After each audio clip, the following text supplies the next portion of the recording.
This is the Five Stars Podcast. Let me talk to you.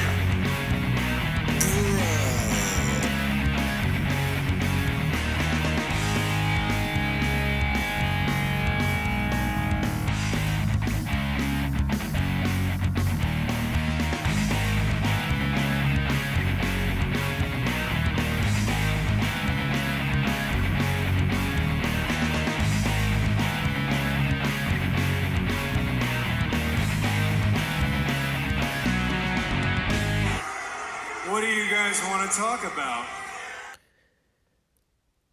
Hello. Merry belated Christmas. Hope everyone's doing well and had a safe holiday season.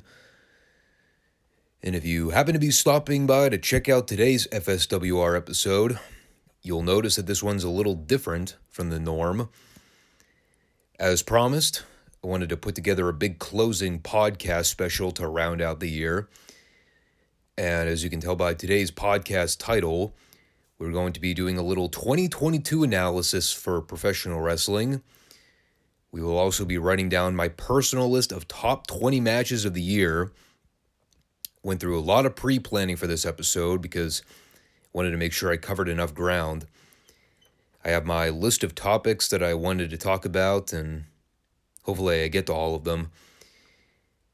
I might jump around a little bit depending on how things go with the conversation, but I tried to put together a good amount of topics to cover so we can delve into my overall thoughts on professional wrestling in 2022. There was a lot of stuff that went down, a lot of good, a lot of not so good, stuff that still has a lot of unanswered questions as we head into 2023. We're going to talk about it all today, or about as much of it as we can. We're in for a long one, so buckle up, grab a snack, whatever you need to do to get comfortable. If you need to rub one out beforehand, hey, I ain't judging. Just don't leave a comment about it. Before we dive into said topics, though, we did have an episode of Retro Raw that I wanted to very briefly go over. Won't take too long to cover. Since it was a holiday edition, there wasn't a whole lot to report on with it. Obviously, as you can tell by the title as well, there will not be a SmackDown review for this show. And after the last few weeks of television, I think that might be for the better, at least for my overall sanity. I think that Uncle Howdy segment did a number on me last week. That one almost made me reach for the maker's mark. And I don't even drink bourbon. But we'll get back into the SmackDown review starting next week, because I do want to check out that Roman Sammy versus Owen Cena match they hyped up for next week. I'm sure I'll have a lot to say about it. In the meantime, though, we'll start by getting the Retro Raw show out of the way so we can devote the rest of the podcast to the bigger topics at hand. And by the way, before I forget, if you're watching for the first time, make sure to subscribe, comment, like the show. You can either check us out on YouTube or Rumble every Monday and Friday for new podcast content. Again, any support you can show for the channel would be greatly appreciated. I've been doing this for well over a year now, and I still enjoy coming on here and discussing professional wrestling with everybody. No matter how terrible the modern stuff is for the most part, but that's why we have the retro review, to kind of balance everything out, where I get the opportunity to go back in the time machine and sort of relive my childhood memories at the ripe age of 30. But you didn't hear that. So Retro Raw from December 27th, 1993. Beginning our program with a recap of last week's Tatanka Ludwig Borga showdown. The rematch from the first match they had, where Borga had officially broken Tatanka's winning streak. And if you watched last week's Retro Raw review, I had mentioned that it was actually shaping up to be a solid little TV match until the DQ finish where Yokozuna ran in and tried to jump Tatanka. And And, well, of course, that led to the afterbirth where Lex Luger ran out to run off the heels, evidently setting the course for a program that I think a lot of us wish never saw the light of day. Ludwig Borga and Lex Luger. Yeah. I'm watering at the mouth just thinking about it. Or maybe that's just me springing a leak out of fear of the sheer horror of that match actually happening on paper. In any case, we go down to ringside with Vince and the Quebecers, the guest color guys for Monday Night Raw this week. A spot that I had thought was being reserved for their manager, Johnny Polo. Turns out he was actually scheduled to wrestle Marty Jannetty on this episode, so that wasn't going to be possible. But with Jacques and Pierre as the color guys, they were able to talk up Polo beforehand and put him over as the greatest heel manager to ever associate with the WWF. While Vince was plugging that match for later on, he also tried to get Pierre's thoughts on Lex Luger being in action for tonight, seeing as how Luger was responsible for putting Pierre out of the Survivor Series elimination match. And of course, because Pierre is French-Canadian, he does not speak a lick of English here. So Vince perfectly caps it off by saying that he's dealing with one guy who speaks French and the other guy that talks with a forked tongue. You know, Vince was never the guy to throw out witty comments casually, but he had his moments of comical delivery. And speaking of Luger, he had a squash here with Barry Horowitz. And aside from the one bullet point that I'll cover in a minute for story purposes, the only other thing I wrote down about this segment was Jacques making fun of Lex Luger's oily body. That is all I got out of it. But the more important note was them playing up the ongoing story of President Jack Tunney deliberating on whether or not to allow Luger to participate in the 1994 Royal Rumble. As we know from last week, they put up another poll on the WWF hotline to where the fans could vote to get WWF management to put Luger in the Rumble match. Despite the stipulation that was added to the SummerSlam title match, where win, lose, or draw, Luger would never get a shot at the WWF title again as long as Yokozuna was the champion. So, we're still waiting on a decision to be made there to surpass the loophole, so to speak. Again, not that we already didn't know how that all turned out in the end. But Luger went over here with the Superplex, and they went ahead and plugged an upcoming Jacques Luger TV match, I believe for the WWF Superstar show the following weekend. They also advertised the tag title match for the Rumble event between the Quebecers and Owen and Brett. What ended up becoming a major needle mover in the Brett Owen story ahead of their upcoming Mania match in a few months. So following that, we had a VTR to hype up the Jannetty Polo match. And this one dates all the way back to the October 25th date, where they booked a 1-2-3 Kid versus Marty Jannetty singles match. And it was during that match where Johnny Polo came out and began running blatant interference on both babyfaces, resulting in a double countout for both guys. So here we are 2 months later to finally get a payoff for that angle that was put on the back burner for all that time. All to build up a program between an undercard babyface and a weaselly manager. But we had Polo share some thoughts ahead of the matter, referring to Vince as Mick Moron, saying that he vowed 2 months ago that he would be able to take Marty Confetti and the Snot-Nosed Kid and beat them both.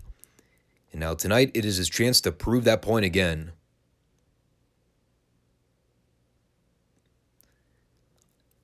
Marty Confetti, Vince McMoron, and the Snot-Nosed Kid.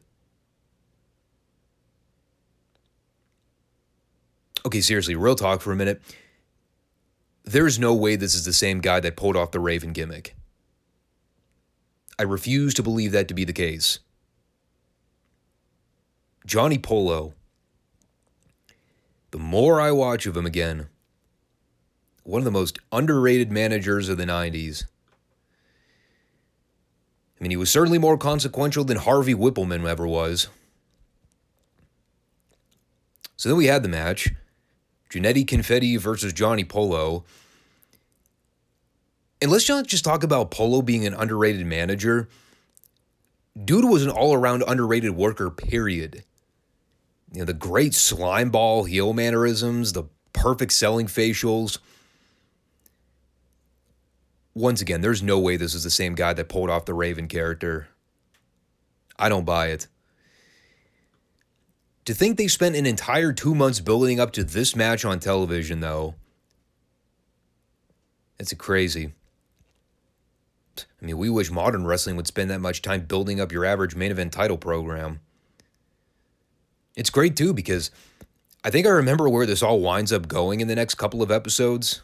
Not to spoil anything, but the dots are starting to connect a little bit here. I'm like vaguely familiar with what they ended up doing in the whole Quebecers Giannetti 1-2-3 kid program, at least at the start of 94.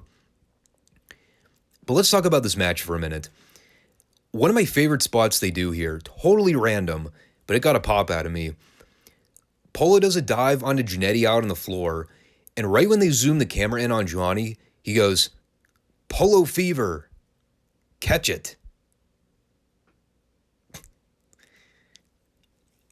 I have no idea why I found that so funny, but that cracked me.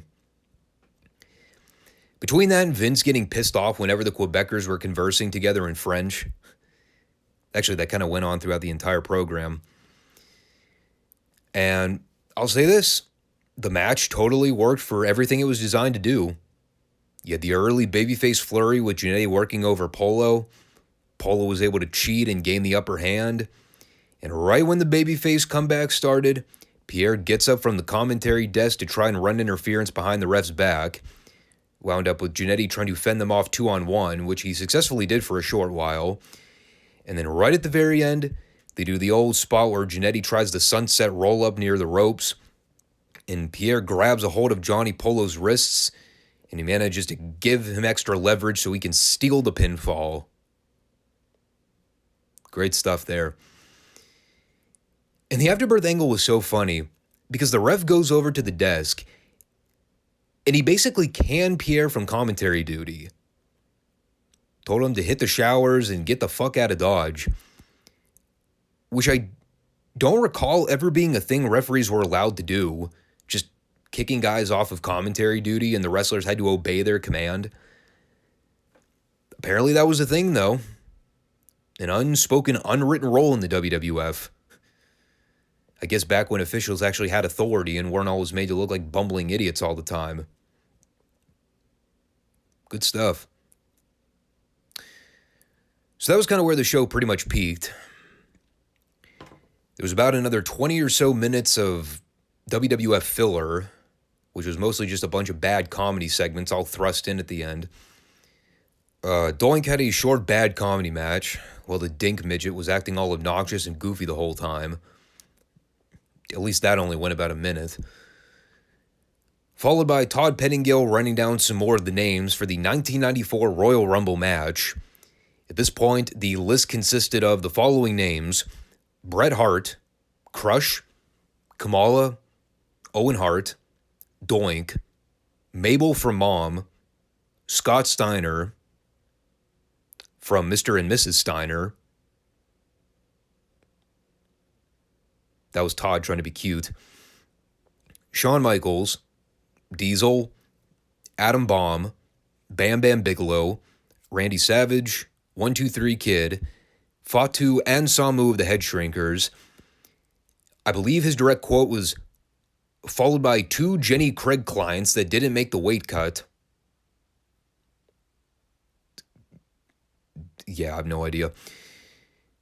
Continuing on with Rick Steiner, Bob Backlund, Greg the Hammer Valentine, this time as himself and not under a mask or a Blue Knight gimmick, but I guess we weren't supposed to know that. And we are still waiting to hear whether or not Lex Luger would be added to the mix. Got to keep the pressure up and See if the polls can convince Jack Tunney to sign off on it. In addition, we also have the WWF title match between Undertaker and Yokozuna, the Intercontinental title match between Razor Ramon and IRS, as well as the newly announced WWF tag title match between the Quebecers and the Hart brothers, Owen and Brett, who have totally, absolutely, 100% ironed out all the kinks in the rivalry and purely had their sights set on gold. Totally not leading to a swerve where the other guy turns on the other and kicks his leg out from under his leg.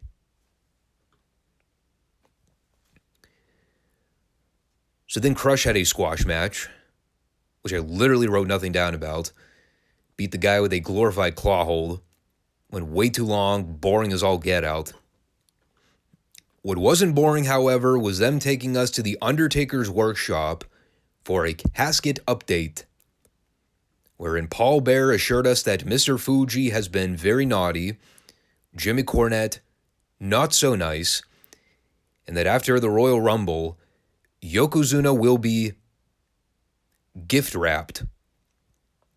And in a deep, gravelly voice, the Undertaker turns to the camera, wished Yokozuna a Merry Christmas, and capped off by going, ho, ho, ho.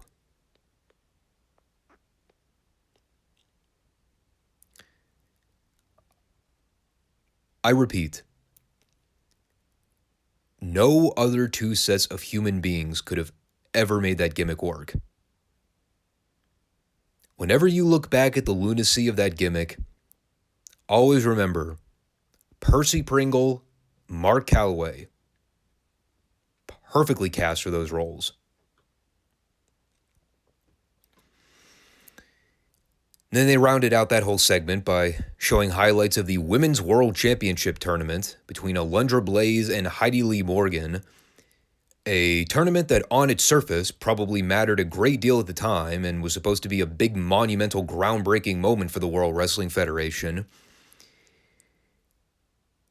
And then you realize that it is the same belt that Alundra Blaze tosses into the garbage can on Nitro a few years later and kind of sheds a whole different light on the matter. Boy, context matters with everything, doesn't it?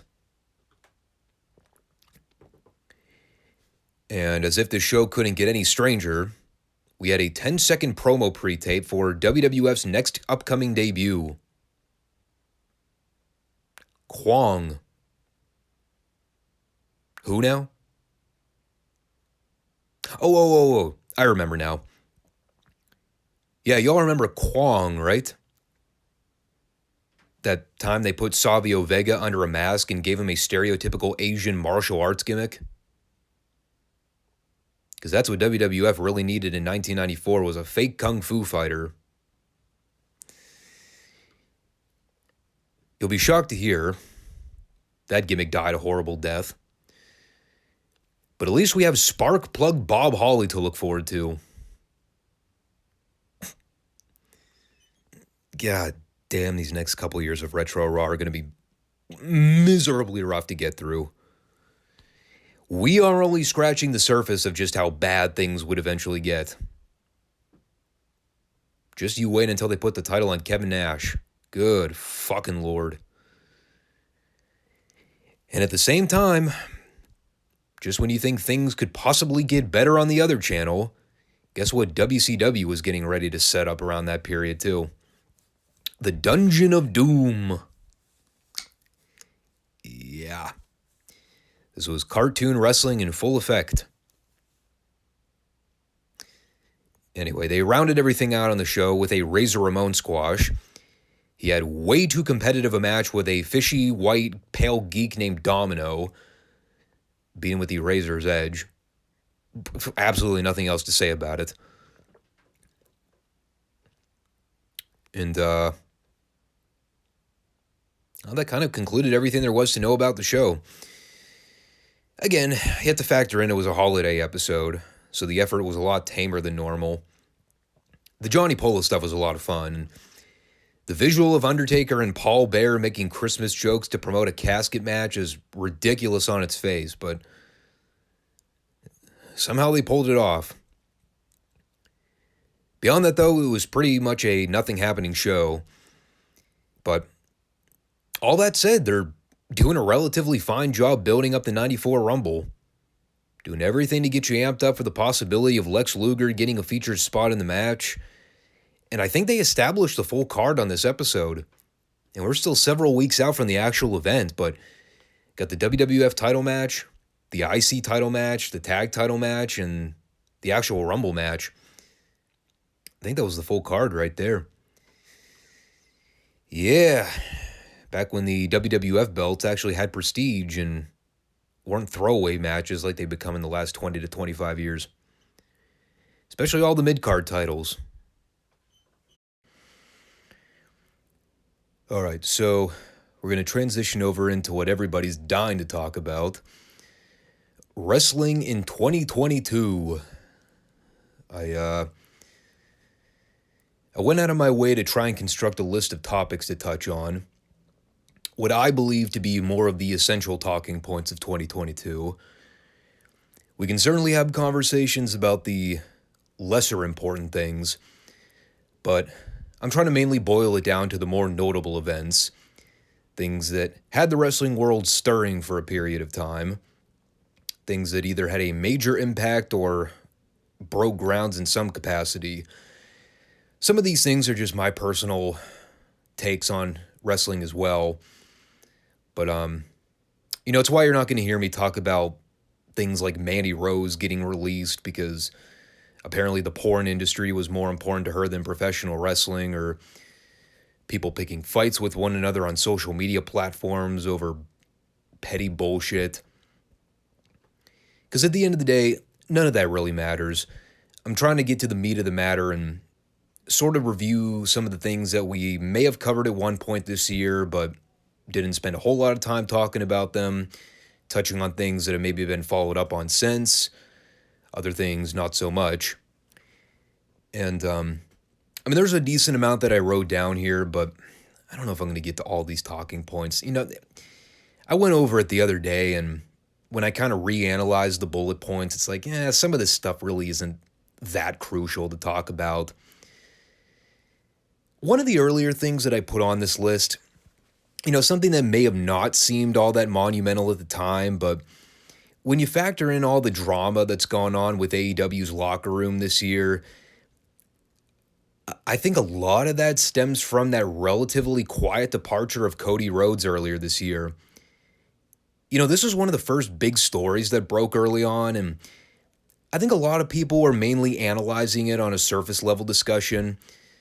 Like, Tony wasn't giving him enough money, or, Cody recognized that he wasn't one of the more essential top guys in the company. Of course, now that guys like Punk and Danielson were around. And while some of that may be true, perhaps all of that being true, the one take that we never heard anybody really discuss at an in-depth level is what was really going on behind the scenes with Cody and the rest of the EVPs. Or just management in general. It doesn't have to be exclusive to Omega or the Bucks. I'm even talking about the relationship with Tony Khan. And if you want to say that Tony wasn't going to give him enough money for his contract renegotiation, and Cody figured that it was Tony's way of saying that he wasn't worth all that much to the company at that point, okay, fine. There's a valid argument to be made there. But what about the behind-the-scenes stuff going on? I'm talking like Cody, Kenny Omega, the Bucks, and I'll even try to use their Christian names for sake of argument. But seriously, what was that relationship really like? Not just from the time Cody left, but even dating way back beforehand. I think we get this strange picture in our head that Cody, Omega, and the Bucks were really close friends, that they were all on the same page throughout the entirety of their run together in AEW. We all like to maybe think things were hunky-dory when Cody and the rest of the gang had launched the company several years ago. The whole All-In show they did before the company was even called All Elite Wrestling. But even when you factor in how Cody was always separated from what the rest of the EVPs were always doing on television, how he sort of self-indulged in his own material and really didn't have anything to do with the rest of the crew. Regardless of how bad some of his content might have been, maybe there's some dots to connect there. Was Cody actively trying to stay away from working with Omega and the Bucks? I think it's a fair question.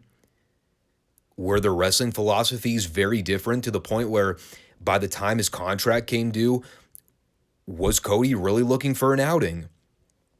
Was it all about the money? Or was Cody seeing the writing on the wall as to the fact that the elite guys kind of had Tony Khan under their finger? And because Cody didn't want to engage in any of their nonsense on TV, figuring that Tony was always going to take their side no matter what, did Cody sort of use it as a strategy and an excuse to say, you know what? Fuck it.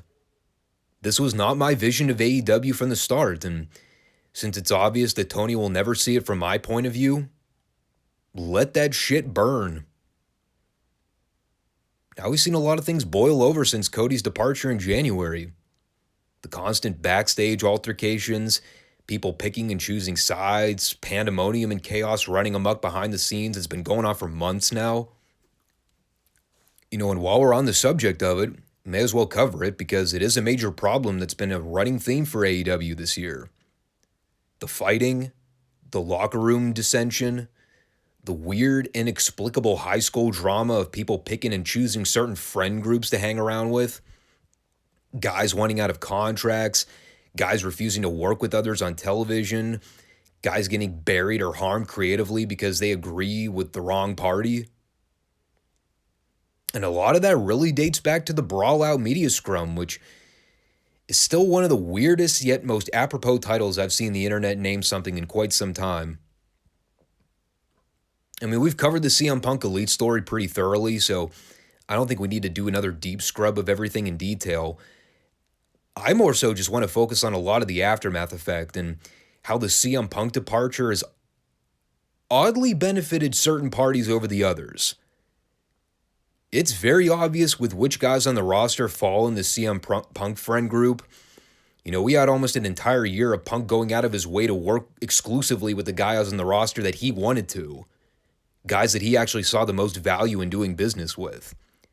And we've seen in recent months, following Punk's abrupt and relatively under-the-radar departure, look at a lot of the way those guys have been treated on television. The ones that worked with Punk at one point or were active on social media defending Punk throughout all that drama with the Beta Bucks, Powerhouse Hobbs, Wardlow, FTR, to a lesser extent Ricky Starks, all those guys being poorly mishandled and mistreated to the point where you have to be convinced that it's intentional sabotage. Because I can't think of any other explanation for the way a lot of those guys have been handled in the last several months. FTR being the biggest case, and I've spoken about that at length. The only explanation for the way those guys have been poorly handled is through outright manipulation from the EVPs, doing everything to make sure those guys get buried 10 feet under the ground. And isn't it funny? With Punk out of the picture now, all that indie dreck has seemed to pop back up on television in major spots now. Whether we're talking about the Best Friends, the Job Order, the Death Triangle Goons, the fucking House of Blase, pretty much anybody that wasn't actively campaigning to see Punk get a fair shake. And meanwhile, the ones that actually had the potential to draw money, the ones that don't actively turn viewers off every week, well, most of them have been treated like the dirt you scrape off the bottom of your shoe. And listen, I'll be fair about this, and I even talked about this before. When it comes to the whole CM Punk thing, the media scrum handling in particular, yes, it was hilarious. Yes, I had a great time evaluating and breaking that down. I laughed my ass off during that entire media scrum. With that said, was it professionally conducted? Maybe not.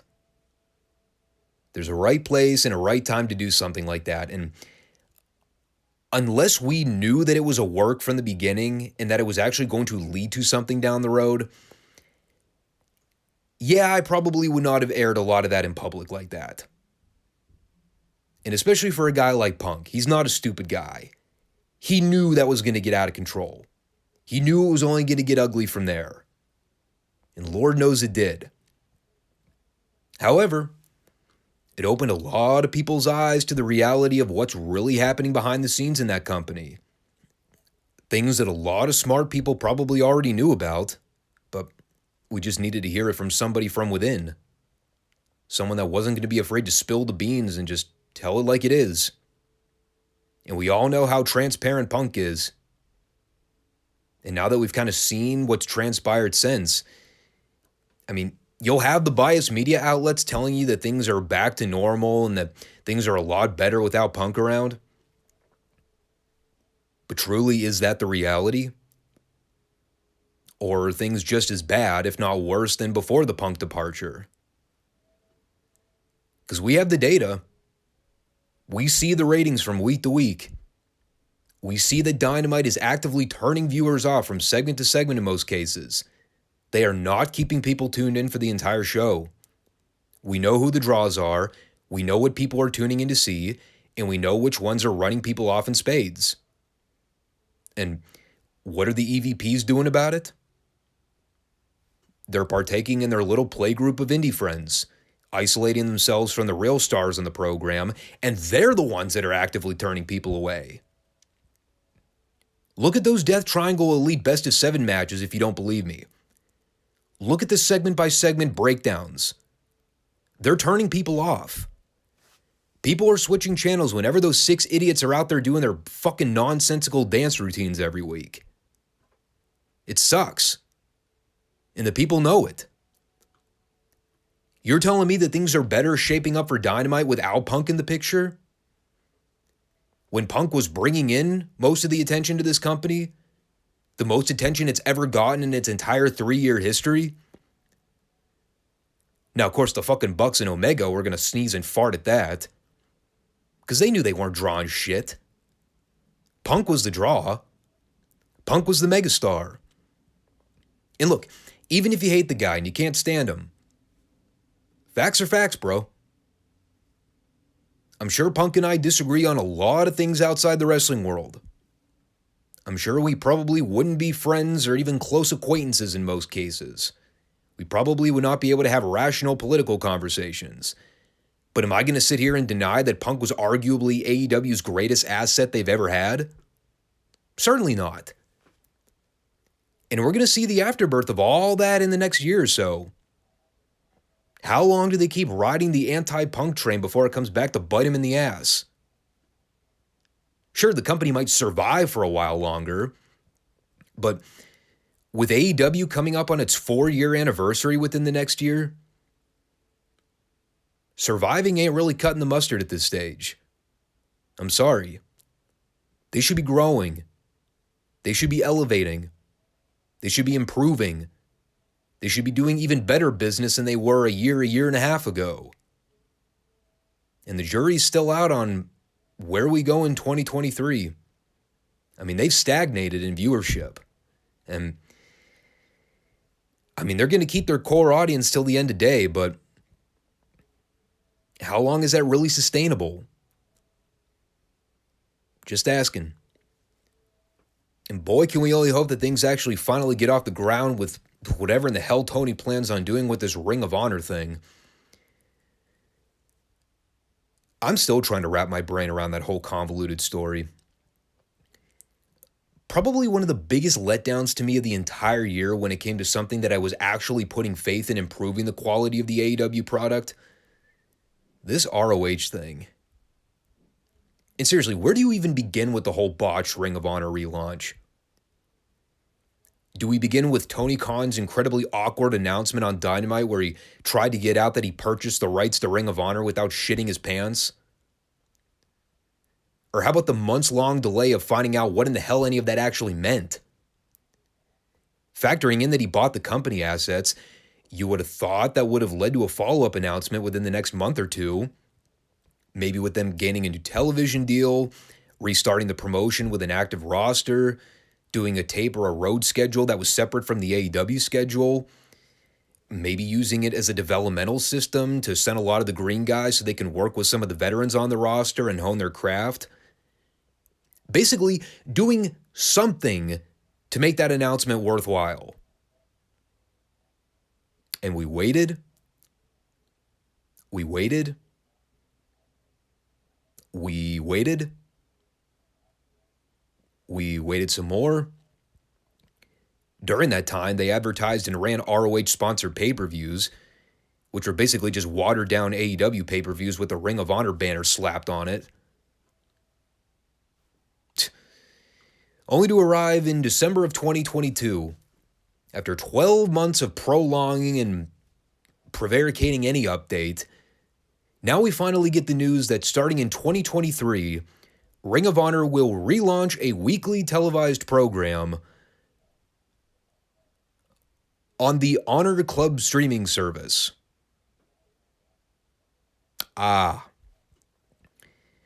Because it's become apparent now. As we figured, this was done to primarily appeal to the market that AEW has already established as its core audience. There's no other way to read that. Not trying to appeal to the casual fans, not trying to bring in new eyeballs to the product, but to basically produce more content for the same group of AEW/hardcore fans that are going to watch it anyway. Hence the streaming platform being the way they're going to run content. Because, I mean, let's be honest, most AEW fans already have subscriptions to those streaming platforms anyway. Now, I guess they'll also have access to the tape library, which, I mean, it'll be fun for anybody that wants to go back and watch old ROH clips, but, I mean, at the end of the day, it's just another knockoff Peacock subscription, right? And whereas with Peacock, I'm also getting access to classic tape libraries and territory footage and big-time content from back in the day. I hate to say it, but what are you really getting with the Ring of Honor tape library? I mean, there's definitely some good stuff in ROH's classic archives, but is it really worth a $10 monthly subscription like Peacock, where you have thousands upon thousands of hours of great classic footage at any time you can view? I mean, I liked Ring of Honor back in the day, but I don't love it that much. Not in this fucking economy. I mean, I still have to put food on the table, you know what I mean? And again, for AEW's core audience, that'll be a big deal to them. But again, if we're trying to attract new viewers, if we're trying to find some way to bring in new viewership to the product, I know we're long past that point, but hear me out for a minute. Was that really the payoff? All that buildup for what exactly? A secondary streaming service? Whoop-de-doo. Who gives a fuck? Is it going to enhance AEW's overall bottom line in any way? Or is it going to be another side project for Tony that diverts his attention away from what he should be allocating all of his focus on? That being to make AEW Dynamite a watchable fucking show, which it's not by and large. Now, I'll say this. One thing that I've been very critical about with AEW recently, the Ring of Honor stuff has just gotten way out of control. There's too many belts. There's too much devotion to Ring of Honor on AEW television. It's become too much of a cluster. So, in a sense, yeah, there is a benefit to this because that basically means that they can take all the Ring of Honor stuff, put it on that platform, and then they can focus Dynamite on what it should primarily be focusing on, the AEW talent. So, there is a middle ground there. There's a happy medium. However, when you just view it in a vacuum and you think about all that time they spent building up to that moment, and this is what we get. So a lot of it kind of remains to be seen. I was very optimistic about the ROH thing at first, despite the haphazard way a lot of it came together. But again, all that waiting, all that delaying for this. And I'll tell you what, too. Talking about priorities and Tony Khan focusing his attention on things outside improving the quality of his television product. I mean, I just caught this out of the corner of my eye, but I put it on here. It ties hand in hand. And unfortunately, I don't think this will be a one-and-done procedure looking at where they're going creatively in 2023. But AEW's Forbidden Door debacle. I had to bring this up.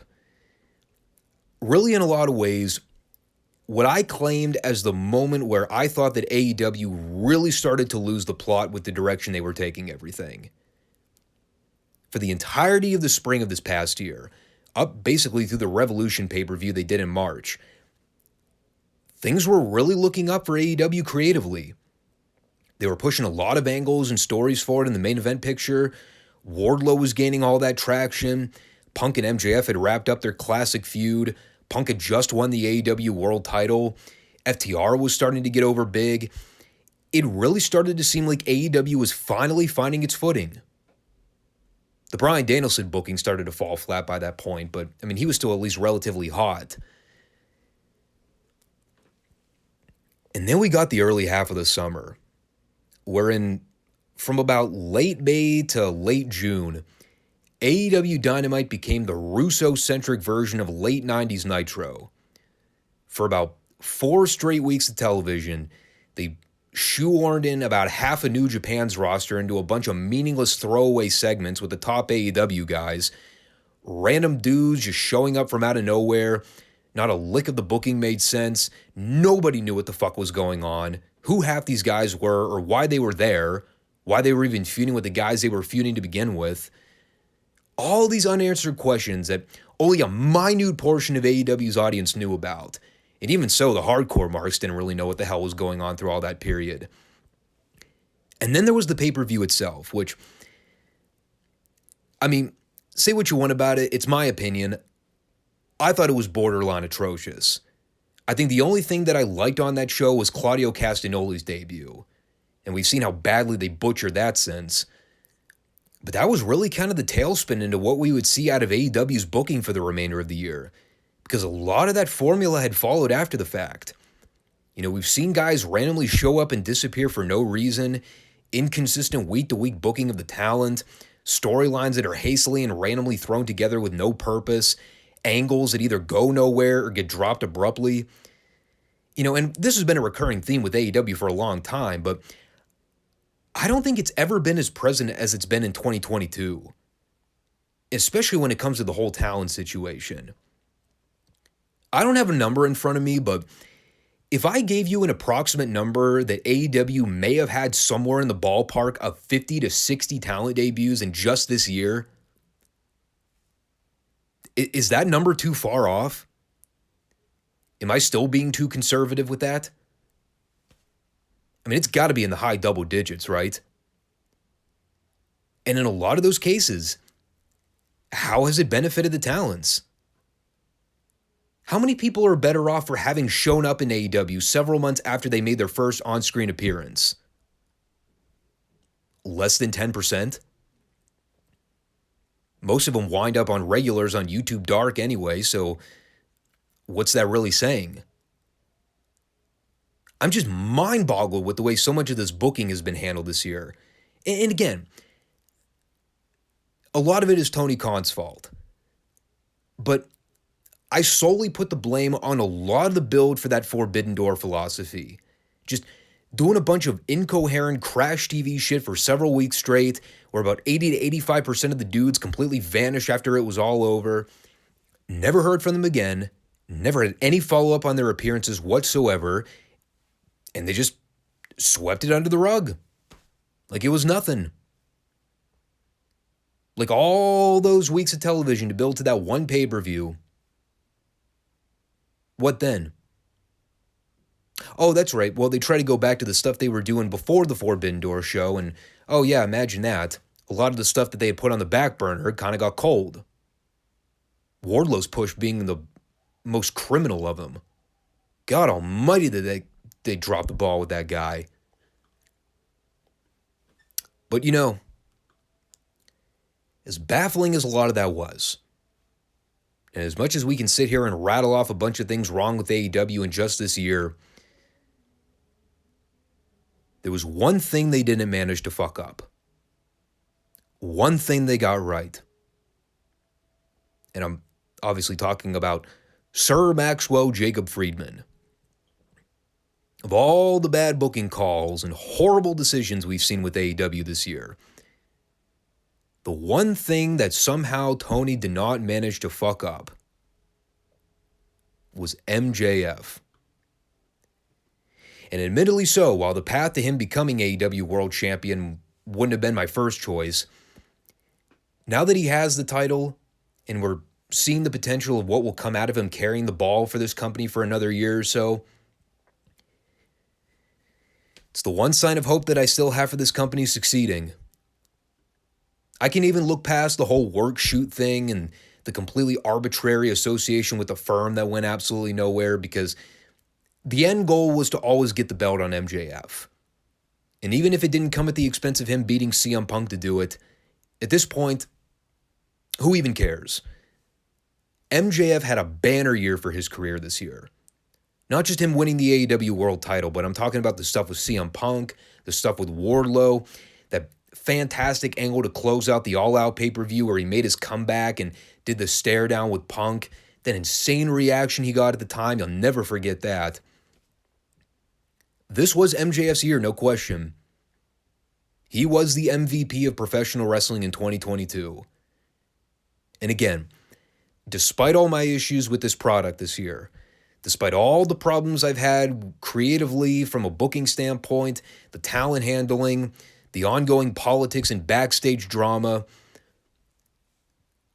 somehow, some way, MJF has been able to rise above all that quicksand.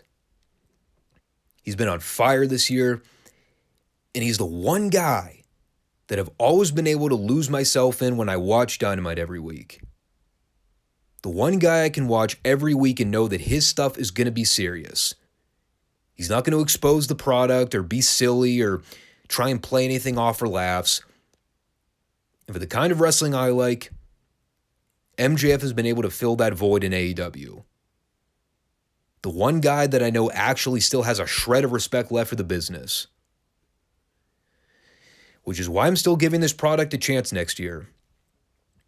I don't know how long they decide to keep the title on him, but as long as MJF is the world champion, I'll probably be able to suffer through whatever dreck they try and shove down my throat along the way. It's also why I have the fast forward button on hand more often than not. Now then,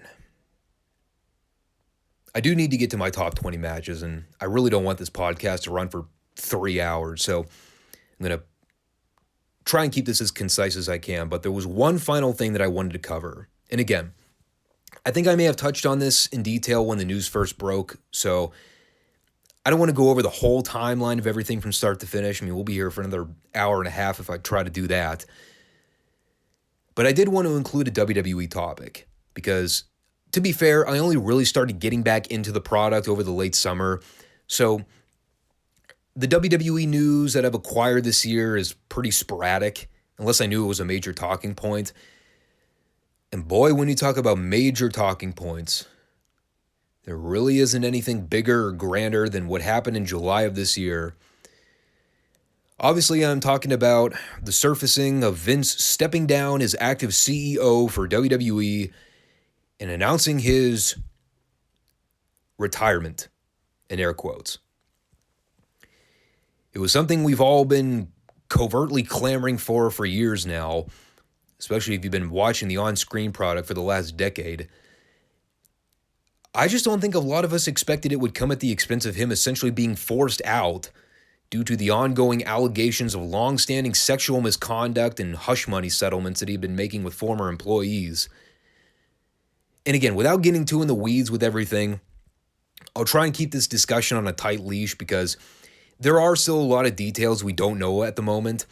even though the investigation has been closed for about a month or so now, there are still a lot of pending details that are either being kept under wraps or just haven't been made for public consumption yet. To the point where even Vince was trying to insinuate that he's ready to come back to work, pal. Because that's exactly how Vince thought of the whole situation. Just a quick little investigation to prove his alleged innocence, and before you know it, he'll be right back to work in no time. Yep. That's Vince for you.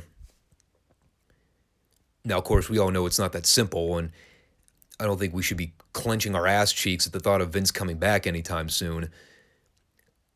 But man, you think about how quickly this story surfaced and all the unanswered questions of who even leaked those allegations to begin with. I mean, while we can surely speculate, boy, it makes you wonder who inside that company had the most to gain out of it. Somebody had a vendetta.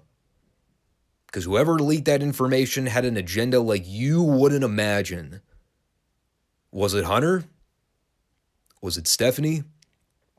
Was it Shane? Was it someone in an even higher up position that we don't even know about? Who fucking knows?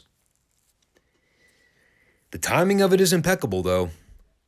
And it really is one of those scenarios where you start to wonder, if the goal was to get one last-ditch effort in forcibly removing Vince from a position that we all know that he was not going to voluntarily step down from, how extreme of a motive did they need? Because sexual misconduct allegations and non-disclosure agreements, that's no laughing matter. Whoever knew about those or stepped up as the whistleblower, obviously it was somebody that knew Vince very well. Spent a lot of time with him. Probably a little too much time. But still, someone smart enough to know that it was guaranteed to get Vince out of the picture. I think that's the real key to the story. Even if it only was for a short while. But whoever leaked those stories, they knew it was guaranteed to get rid of Vince and destroy whatever was left of his reputation at the time. I mean, we can talk about the steroid scandal in the 90s and the other charges Vince has been saddled with over time, but when you throw in hush money funds, not to mention the big story of using company funds to pay off those female employees, I mean, that's what really put Vince in the red with all that. I mean, it's one thing to use personal funds to pay off $12 million in NDAs, which is fucking pocket change to Vince. But using company money? Now you're starting to put the shareholders in jeopardy. Because with a publicly traded company getting involved in messy business like that, serious stuff. Now, granted, the stock market didn't tank because of it, but just saying. Like I said, I'm sure more news will break over time with everything. The nature of the investigation was kept fairly quiet from the beginning, and it got very quickly swept under the rug after the fact. And there's probably a lot more that we don't know about. Makes you wonder.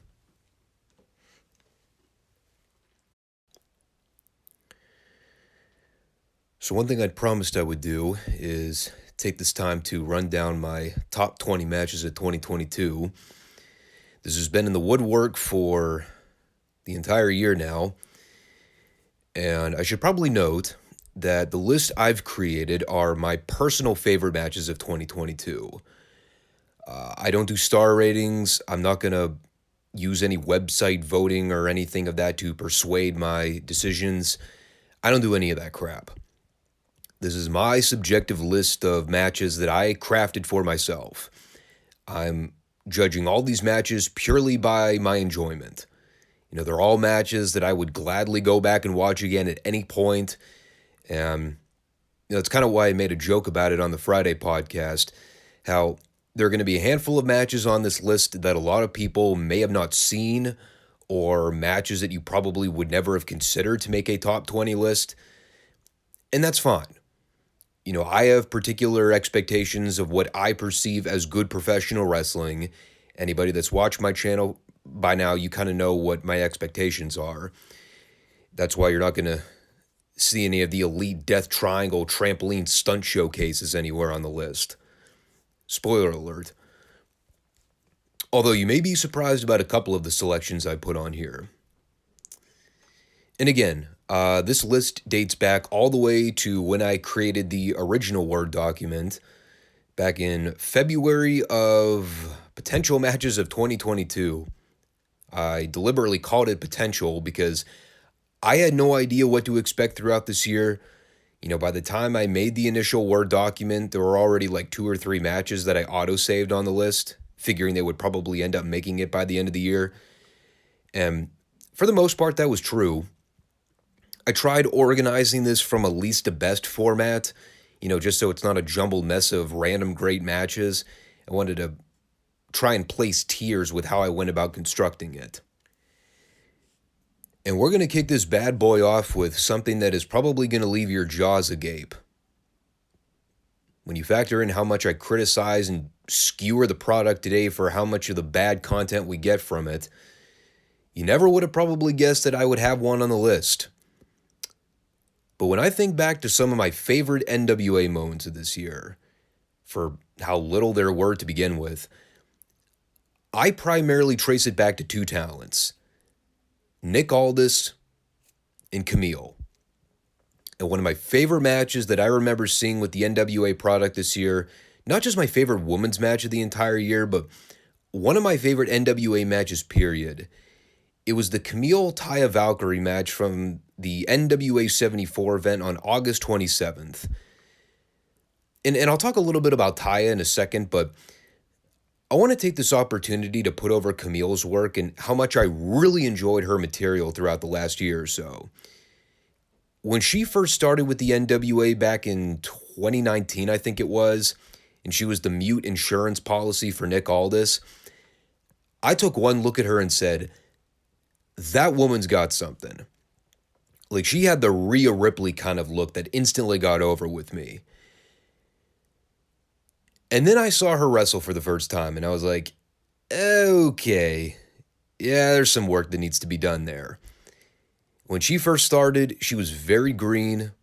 A lot of her ring work looked very jerky and unpolished. And, you know, for a girl that size, she was already going to be fighting an uphill battle with being able to comfortably work with smaller girls. So, for the first year or so, her matches were really rough to watch. But I always knew there was something there. And you know what she did? She stuck the course. She trained.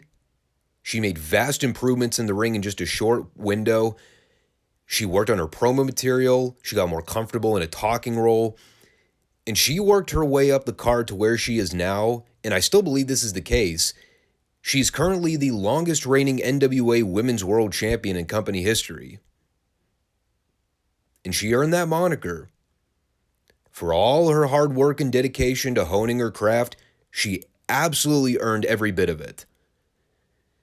It's a damn shame that she's stuck in NWA purgatory right now and wrestling on YouTube when she ought to be considering doing everything in her power to elevate her profile.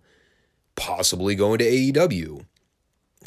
Because I'll tell you, that women's division needs some star power like a drunk guy needs an Alka-Seltzer. And I mean, if AEW can't buy out somebody like a Becky Lynch or a Rhea Ripley or a Bianca Belair to come over and help out the division, Camille wouldn't be a bad investment. I put more stock in her than Paige at this point. You know, at least she's got a unique look.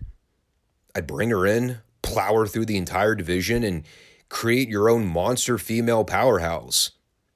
You know, they briefly tried that experiment with Nyla Rose, and that got over like a fart in church for obvious reasons. But Camille's legit.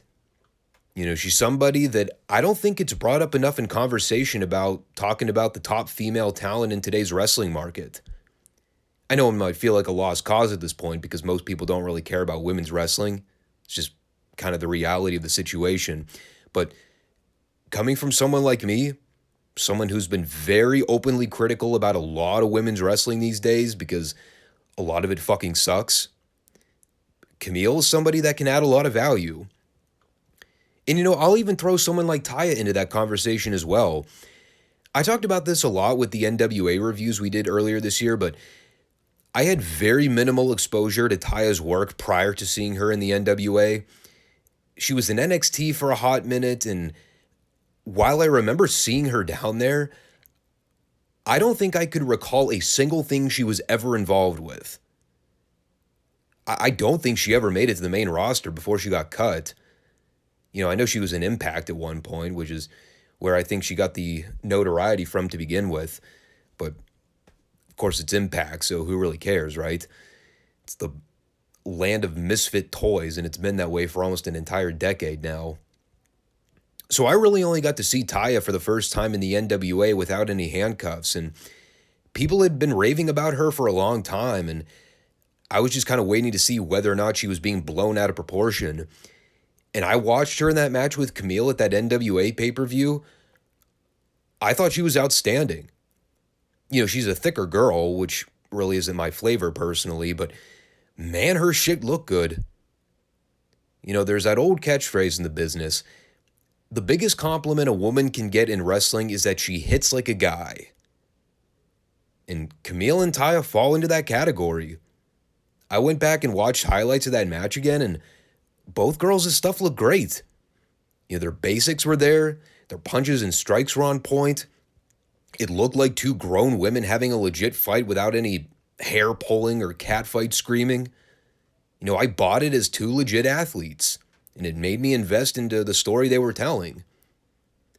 It's funny, there's another match that Camille had not long after this. It may have been the following night, actually, because NWA 74 was a 2-night show, but Camille had a match with that Kylan King girl that I thought was really good, too, and I was pretty high on her at one point. Again, Kylan was a girl that had size. She looked great physically. Her offense looked good. And even though she was still pretty green, too, she made a lot of improvement as well. The only reason I didn't include that match on the list here was that I thought the Taya match was a lot better. But, even somebody like Kylan King, I want to know why the fuck Tony Khan isn't giving her a look more frequently. I think I've seen her work some squash matches here and there, but she's somebody they ought to be featuring or pushing. I remember her promo work was pretty solid too, but I don't know, in a culture today where the female talent is kind of lackluster, if we're being honest, you take what you can get at this point, and I'd take a Kylan King or a Taya Valkyrie or a Camille over a lot of the girls that are in AEW right now. I'm primarily talking about AEW because, WWE at least has a legit established women's division. They have Rhea, they have Bianca, they have Becky, Bayley, girls like that. So they're not hurting for talent, but AEW's been hurting for female talent for a long time now. But I'm not going to get wrapped up on that subject because I'm talking about my matches of the year here, but this was good. And, it was a fairly lengthy discussion for one girls' match, but, I figured I'd take the time to analyze it because I spend so much time griping about how bad women's wrestling is these days for the most part.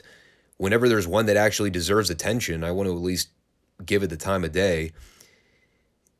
As I've stated 100 million times, I don't hate women's wrestling. I just don't like women's wrestling when it's bad. And it's the unfortunate reality of today's climate where more often than not, whether we want to recognize it or not, about 80% of the time, a lot of women's wrestling is just really bad. And a lot of it's part of the training, but the other thing too, and I know this is a controversial topic these days, and I'll probably get canceled for saying it, but the reality is that there's a high expectation for match quality in today's business. Fans judge and rate matches purely on the athletic performance of the talents, and there just aren't enough good female athletes in today's business that can match anywhere close to what the guys can do. It's biology, it's genetics, it's the truth. While the activists might try to argue it, tough shit, dude. You can't argue science. Now, I don't purely watch wrestling for the match quality because I'm a traditionalist when it comes to pro wrestling. I more so judge a match based on the story or the drama/emotion of it. But, I can't neglect the fact that in today's business, it's really hard for women to stand out amongst the pack. There's just no way for a lot of the female talent to compete with the highest athletic ability of men. And that's not just exclusive to wrestling, that goes for any physical sport.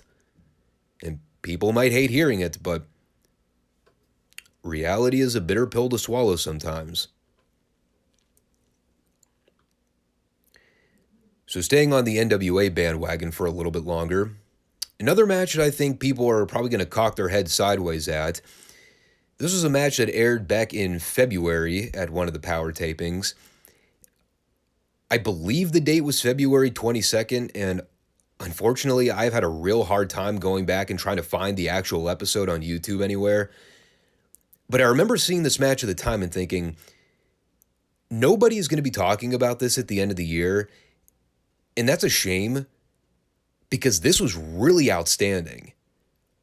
I believe this was 2 out of 3 falls, and this was right around the period where the NWA was trying to revamp the junior heavyweight division.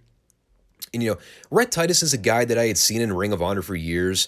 Him and Kenny King were a tremendous tag team, and even though Kenny was always kind of the standout performer in that duo, I always thought people slept too much on Rhett Titus.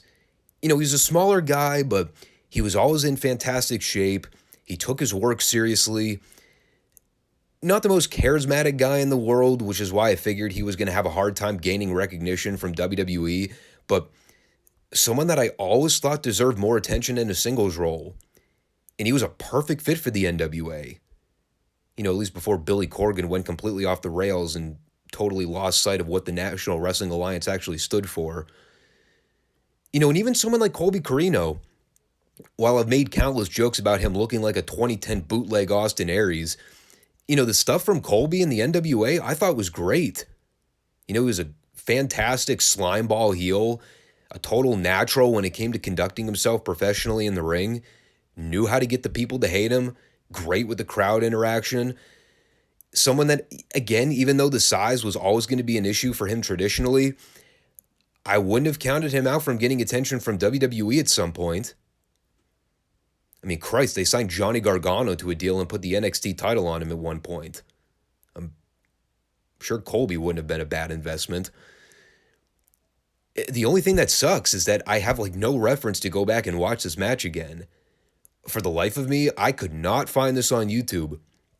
There are no clips of it. There are no highlights. It's unfortunate. But I mean, if you can manage to find this match somewhere, I highly recommend you go out of your way to check it out.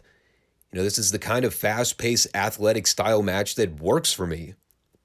A lot of high-impact moves, but none of it was ridiculous. It kept to the format of the old-school NWA ring style, and I remember that match particularly for having great crowd investment, which is why I talked about how Colby was so good at interacting with the fans, knowing how to push their buttons and get heat the right way. And obviously with his father, Steve Corino, probably teaching him the basics and the fundamentals, so the family lineage was there too. But I remember that match very vividly. Really, really good stuff, and I just wanted to include it on the list here. Oh boy. Now the tear-jerking nostalgia is going to kick in.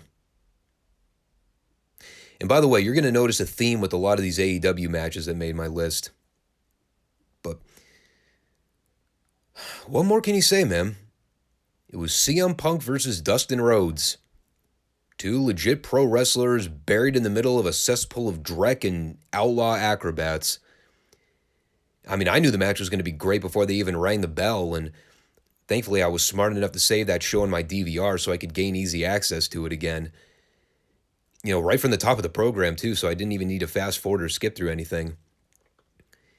And again, we talked about the CM Punk story and the ill-fated fallout of everything that happened from the post-media scrum at All Out. But, I was just thinking about this the other day, too. Now that Punk's gone, and I've gone back and watched several of my favorite Punk matches from this year, the reality really hit me as to just how important and unique his segments were. Again, for the kind of wrestling that I enjoy, for the stuff that I look to actually get me emotionally invested into the product, CM Punk was usually always able to capture that. Whether it was promos, angles, matches, it never mattered. And I'm going to steal the quote from MJF because he kind of talked about it in that work shoot he did over the summer. The one line that stuck out with me out of that entire promo: "I'm the only guy that makes you feel anything." And while I tend to shake my head whenever conversations begin with the words "I feel," when it comes to the topic of professional wrestling and the importance of what actually matters in a wrestling match, the feeling of watching Punk in that AEW environment, listening to the crowd reaction he got, watching him work that style that was so different from what everybody else was doing at the time, you always got the sense that anything Punk was involved with on the show mattered. It was important. Punk's material was never throwaway. And even for something as basic as him wrestling a babyface match with Dustin Rhodes on an episode of Dynamite back in the spring, the same holds true here, dude. This was still around the point that they were feuding him with Adam Page, and while I was openly critical about a lot of the ways that feud was handled, especially knowing what we do now about the nature and the dynamics of their interaction on television, even Punk just having a simple match with Dustin on television, it felt like a big deal. That's the kind of appeal that Punk had in AEW. And whether you're in the Punk camp or not, it doesn't matter. The one thing that you can never deny about him is that you always knew he was going to make you care about anything he was involved with. Even if his matches were never the sharpest or the cleanest from beginning to end, he always had that ability to get you to care. And at the end of the day, that is truly all that matters in this business. And I guess the big what-if scenario to come out of seeing Punk and Dustin wrestle on Dynamite: what if Cody actually stuck around long enough to feud with Punk? Could that have actually been a big money feud that never came to fruition? I wonder. Guess it's possible to see it in WWE in the coming year. You never know. There's one thing 2022 taught us: the business can still be full of surprises. And it's funny, too, for Dustin Rhodes, a guy that probably wrestled on TV this year maybe a total of 4 or 5 times, and he still winds up making my top matches in 2022. Funny how that works. And I think I heard recently, too, didn't he undergo some kind of potential career-altering surgery?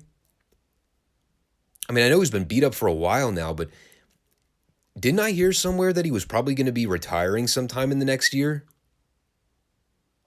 I mean, if so, I hope they take the opportunity to milk that for all it's worth.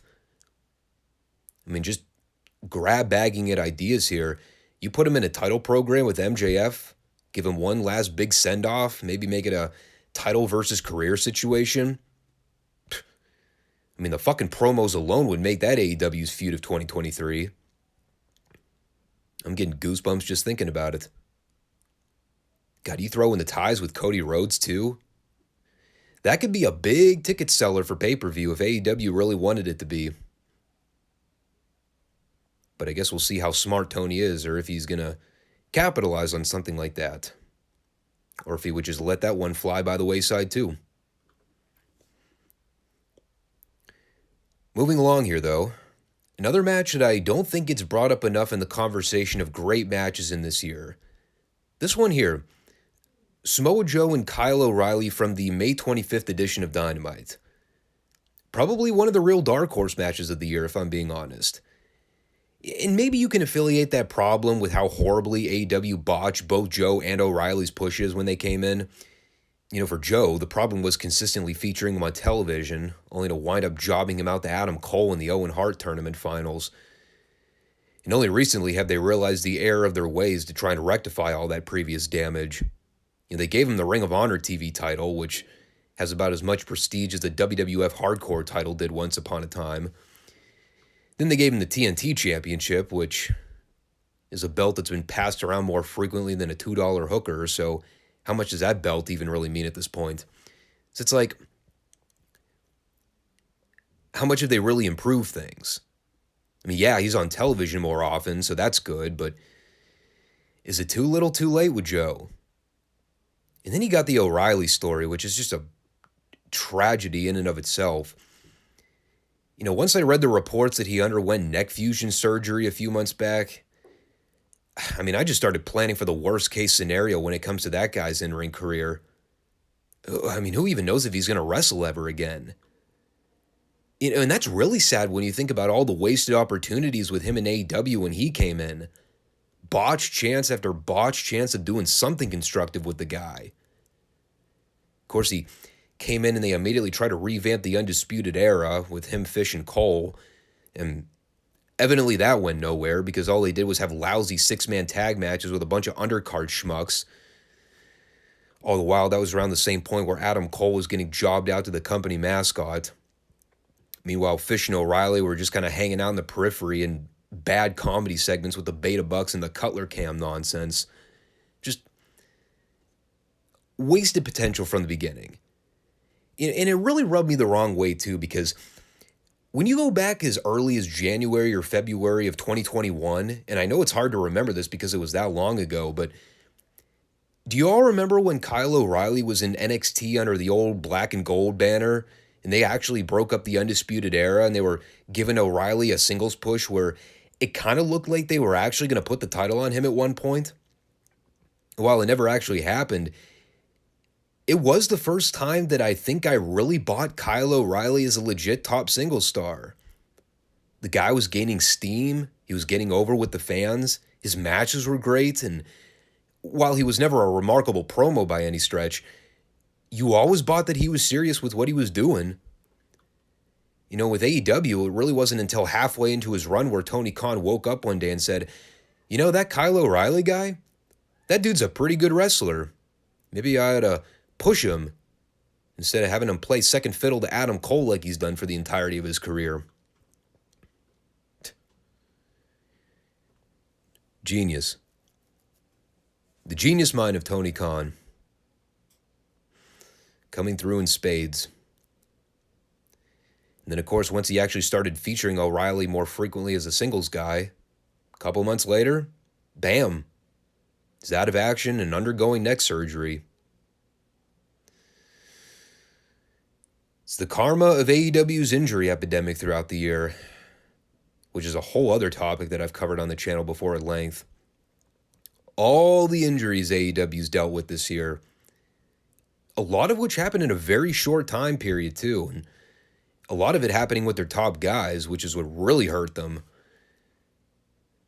But even going back and watching Joe and O'Reilly here, I think this was their go-home episode right before the Double or Nothing pay-per-view, and I believe this was the semifinals of the Owen Hart tournament they were doing. Looking back, a tournament that was totally pointless and really served no purpose at all. More so just a reason for them to bring in Martha Hart as a publicity stunt, which, I guess was fine. But what I loved about this match is that it came across as a real Ring of Honor style match. A hard-hitting, button-down, no-nonsense kind of match with two legit athletes. It was grueling, and it had the sense of two guys having a realistic fight that you could buy as legit. It's kind of what I hoped Tony Khan was going to market Ring of Honor as when he bought the company. And, we're still kind of waiting to see that really come to fruition. But if there was a vision for what I wanted Ring of Honor to be under the AEW banner, this match kind of showcased that. And even with the noticeable size difference between both guys, it never looked phony. Can't say the same when Joe wrestled Adam Cole a few days later on pay-per-view and lost clean. And that was just a bullshit call. And, if they were going to end up putting Cole over in the tournament, they probably should have just had O'Reilly win this match instead. Even if I really had no desire to see another O'Reilly-Cole match. But this is enjoyable. I love both these guys' ring style. They complement each other very well, and I can only hope that O'Reilly gets healthy soon, because even having him back in a main event picture is something that I'm kind of craving at the moment. Kind of goes to show the state of AEW at this point that I'm kind of craving a Kyle O'Reilly singles run again. Moving along here, though. Oh, hey, isn't that funny? Just got done talking about this match not too long ago. And maybe I'm merely overpraising it because it just so happened to take place on the same show that Uncle Howdy debuted. an infamously bad segment for the ages. But I remember talking about the setup to this match and how I liked how it all came together from a previous match they had over the summer. Obviously they did the World Cup tournament that Ricochet won. He also was guaranteed a future Intercontinental title match as a result. And I remember saying a few weeks back how, I thought they could have really milked this program a while longer and maybe have saved it for like the Rumble or something, but I really liked the match. Even going back and watching it a second time, I still found myself enjoying it just as much on a second viewing. Obviously, I don't need to put over how great Gunther is. I've been kissing his feet since I watched that instant classic with him and Tyler Bates several years ago. You talk about the kind of wrestler that doesn't fit the mold of today's product traditionally, but someone that would have blended right in with the territory days. Gunther's that dude. Well, I still hate the name change to Gunther, and I prefer Walter. The ring general is still attached to the talent. And, with Ricochet, again, he's a guy that does a lot of flips, a lot of athletically impressive stuff, but I always say that done in moderation, I can be okay with the flips and dives, as long as they make sense and they play into the story of the match. And when I watch Ricochet's matches, I don't ever get the sense of it being visually insulting. And when he works with the right opponent and he knows how to counterbalance the flashy offense, it adds to the match in more ways than one. This is a prototypical modern big guy, little guy match. It always works because you have two guys that know what they're doing, two guys that kind of work their styles to perfection and they have good chemistry with each other. It's not a constant sea of guys no-selling and flipping and diving like out-of-control stuntman. It's two very different ring styles that gel perfectly when you got the right set of opponents to tell that story. And even though Ricochet didn't wind up winning the title here, he had the people believing it was possible. There was real drama here. People were into everything these guys did from start to finish. It was a great modern-style wrestling match that I can resonate with. Not visually insulting or unbelievable in any way. And especially in today's business where a lot of the modern style falls into either or both of those categories, when one stands out amongst the pack, catches your eye. So now we come to the part of the list where everyone starts motherfucking me and asking why this match isn't higher up on the list. Well, I'll explain. So first off, let me just say that I had only gotten the chance to watch this match probably within the last week or so. I did not buy the Ring of Honor Final Battle pay-per-view when it initially aired. I did not buy a replay of it.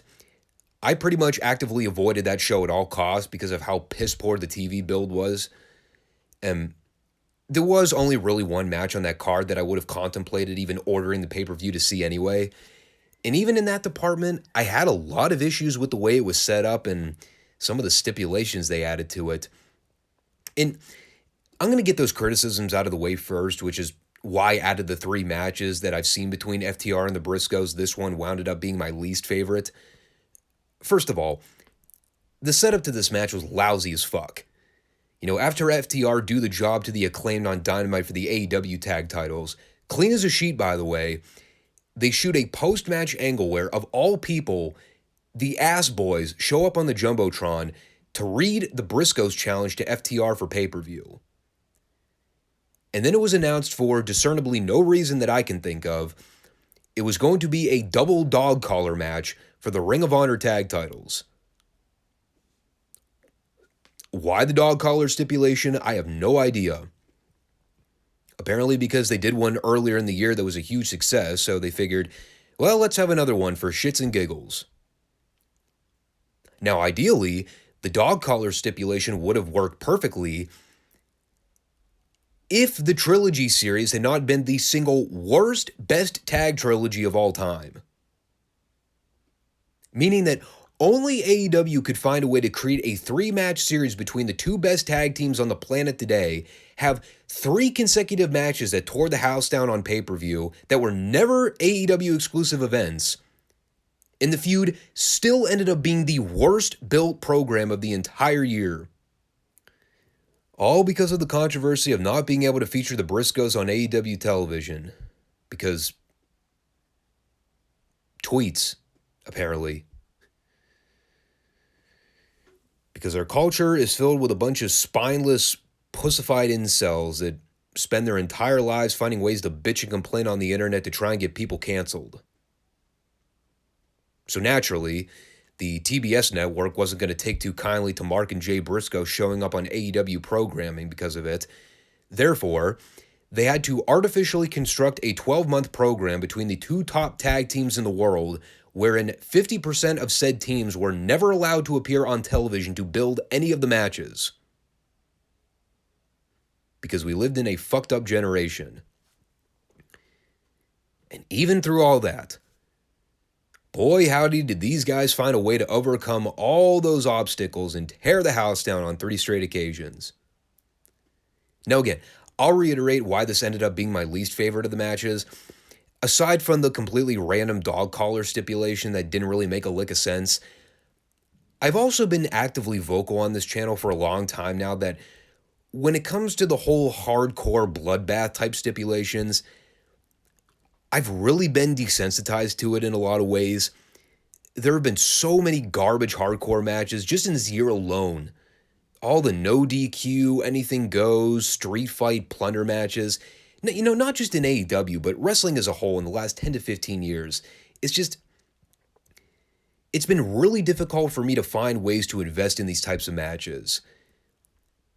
There are rare instances where they've been able to make it work, but more often than not, all these matches usually wind up doing is never making me want to see another hardcore match for as long as I live.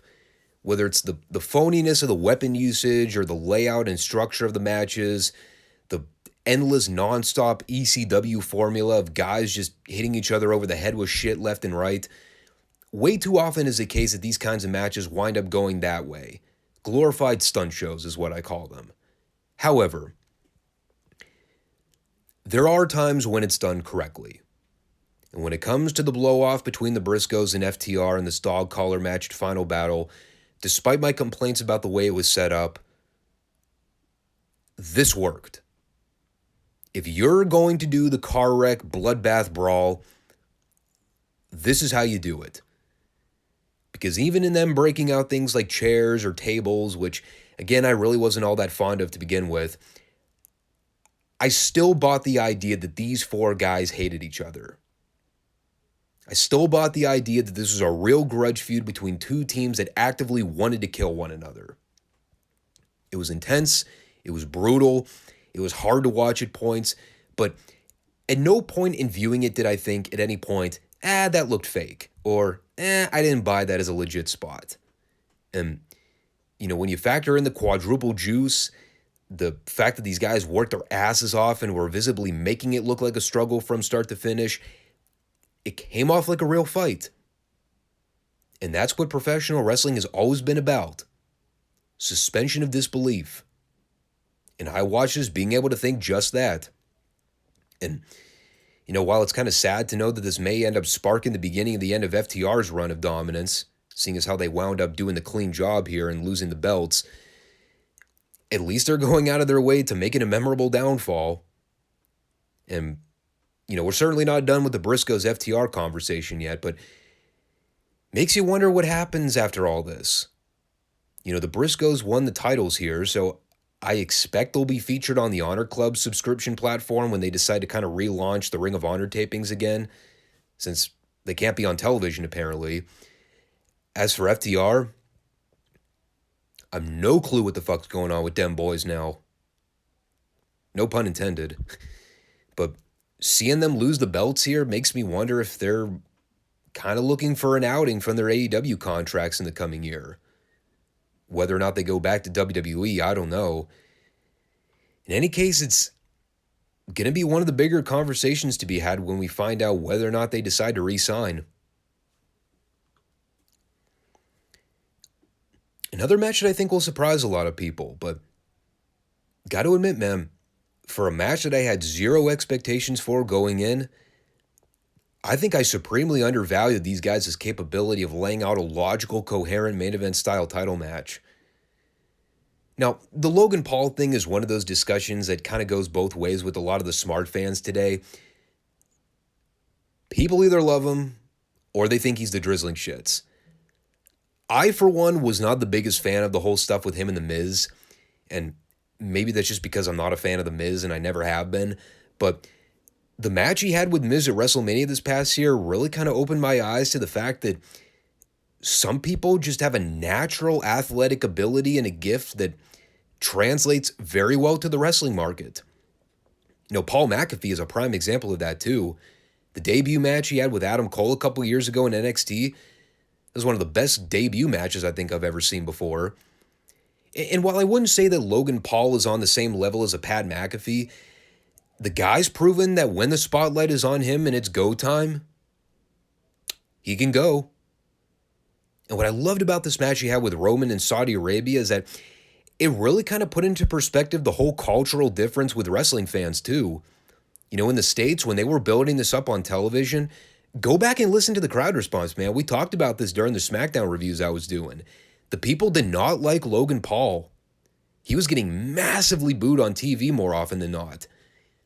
And especially being in there with Roman and the Bloodline, who were, it went back and forth depending on the city, obviously, but they used to get major heat reactions from the crowds week to week.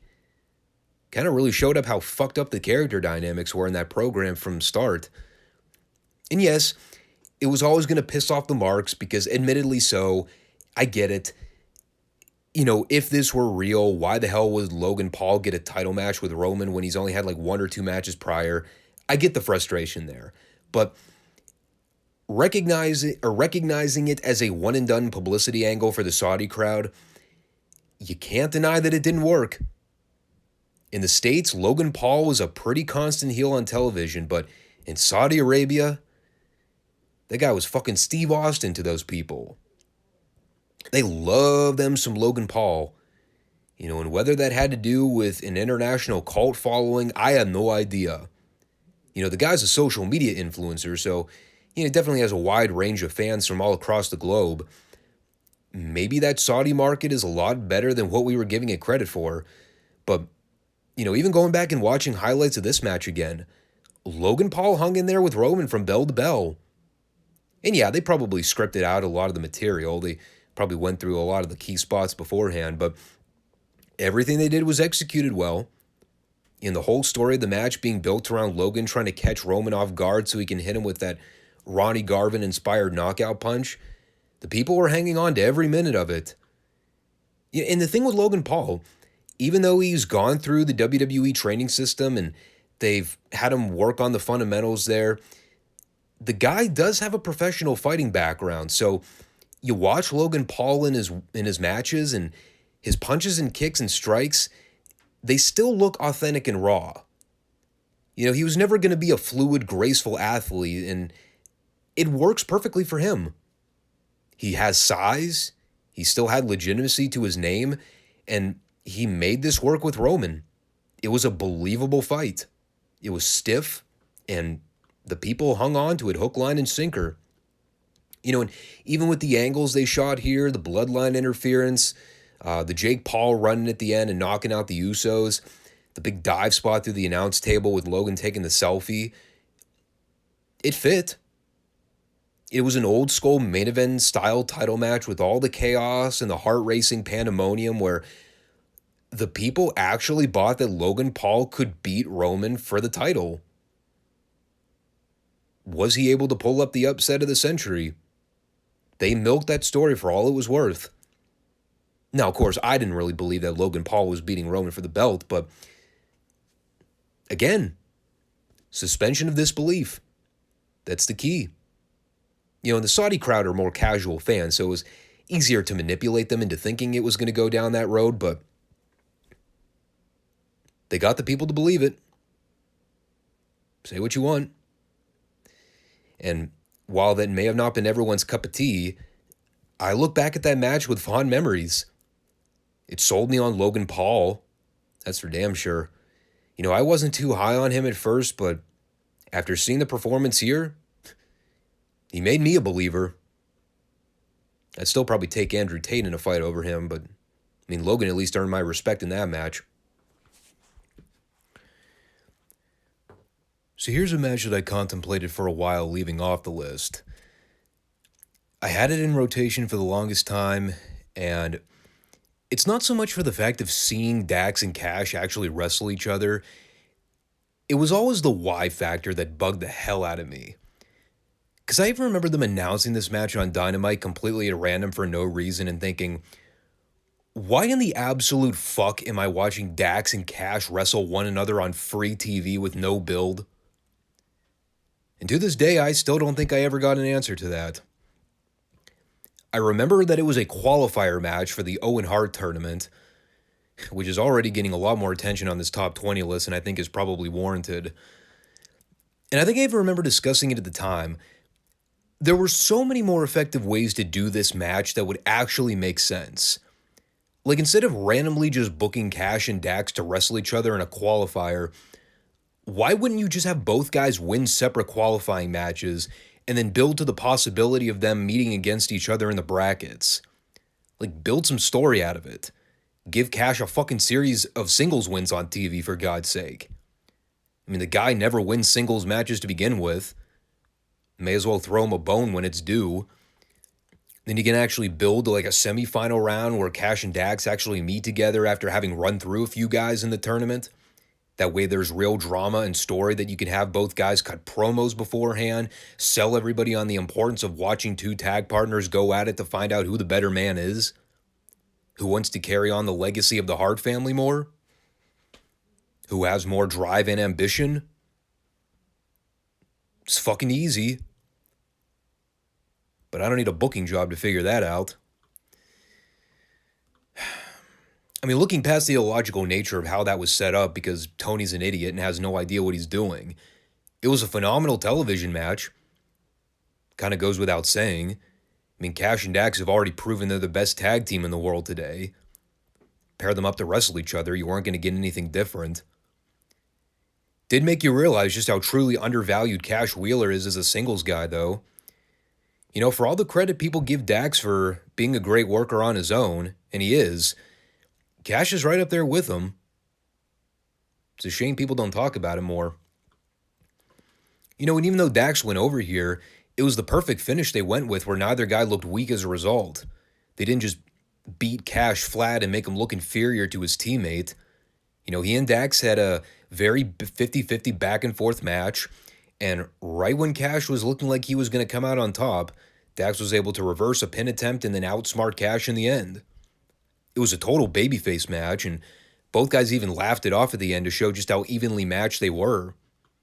You know, the only reason Dax won was that he was a split second sharper than Cash in that one moment.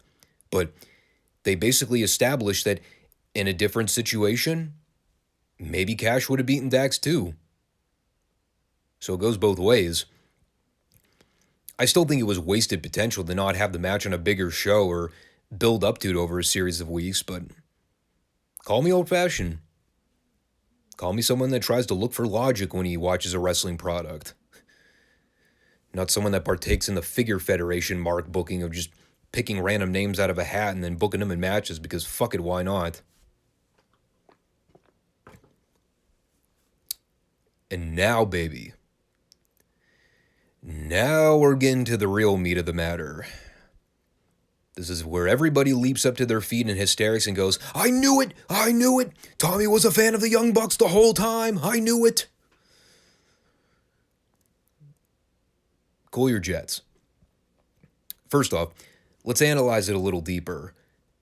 Take note of the opponents. You might be able to draw some conclusions based on that alone. Secondly, we talked about the trilogy series between FTR and the Briscoes being the worst best tag team trilogy of all time. At least when it came to the Bucks and FTR, there was a case to be made that it had the potential of being the best tag team trilogy in a very long time. Maybe not of all time, but certainly for AEW. When you factor in the real-life beef between both teams, the complete different worldviews of the business, and the immature nature of one party and how they conducted business versus the other party, sometimes that winds up working well in wrestling feuds. see Brett and Shawn as an example.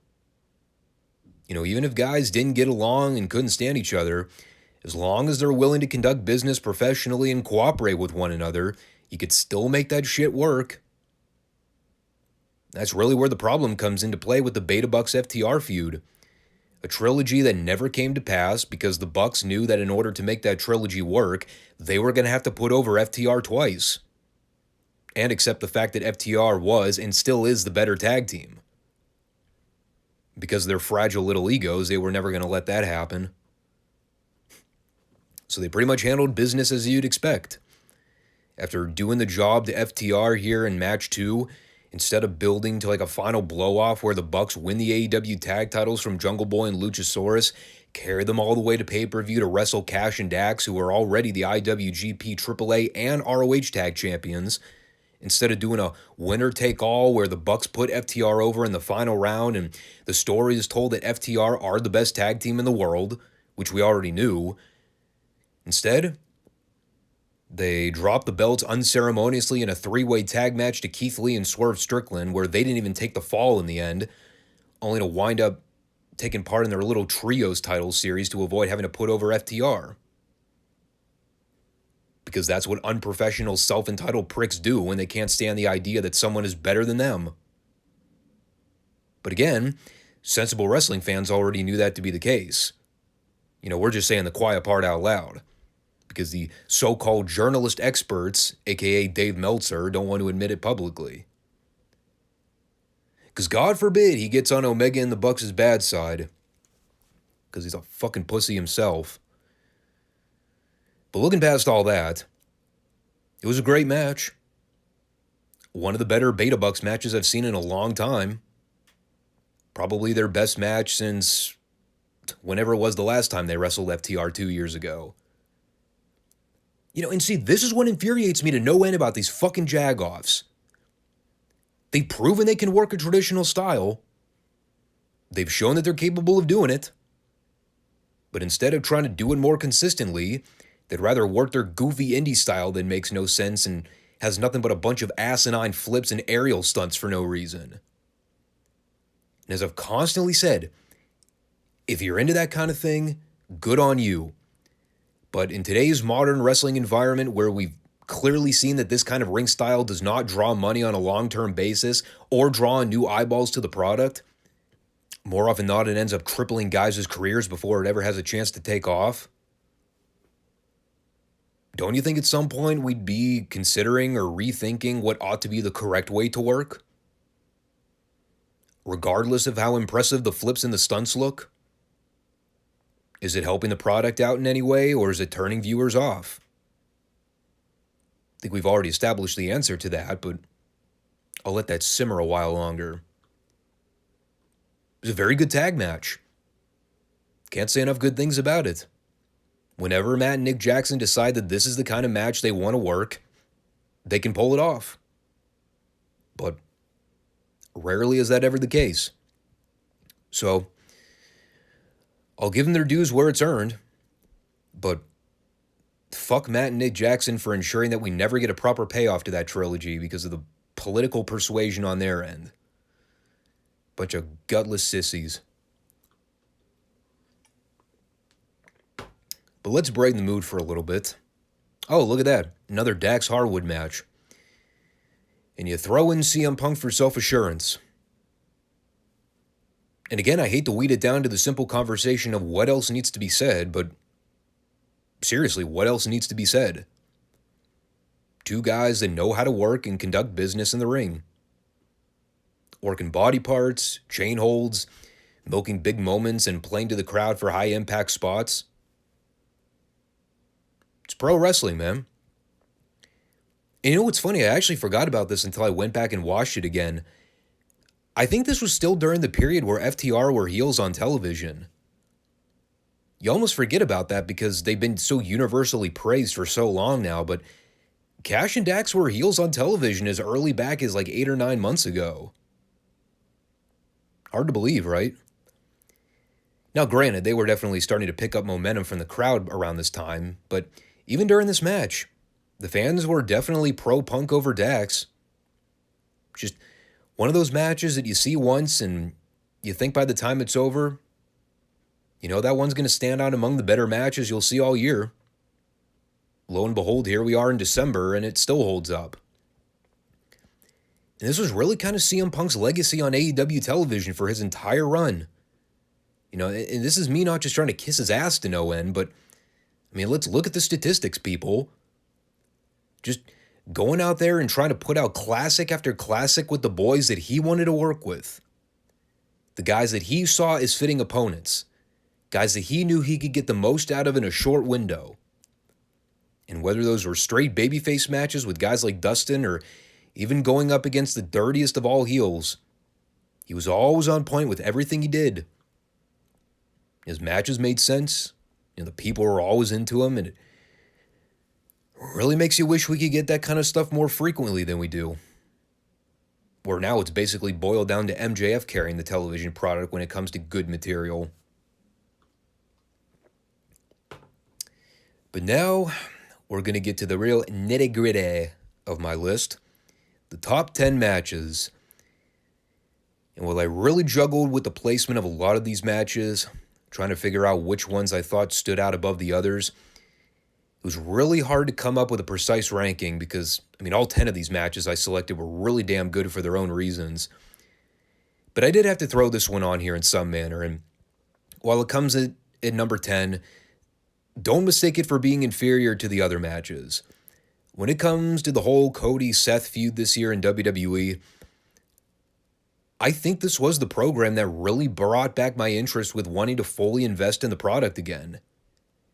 Even though I was never going to commit to watching a full 3-hour Raw program, when Cody made his big comeback at WrestleMania this year and it ended up with the big surprise for Seth's opponent at Mania, that was a real special moment. That was one of those moments that you never forget. And while I'd say that out of their 3 matches they had, the actual WrestleMania match was the weakest of the bunch, that's okay.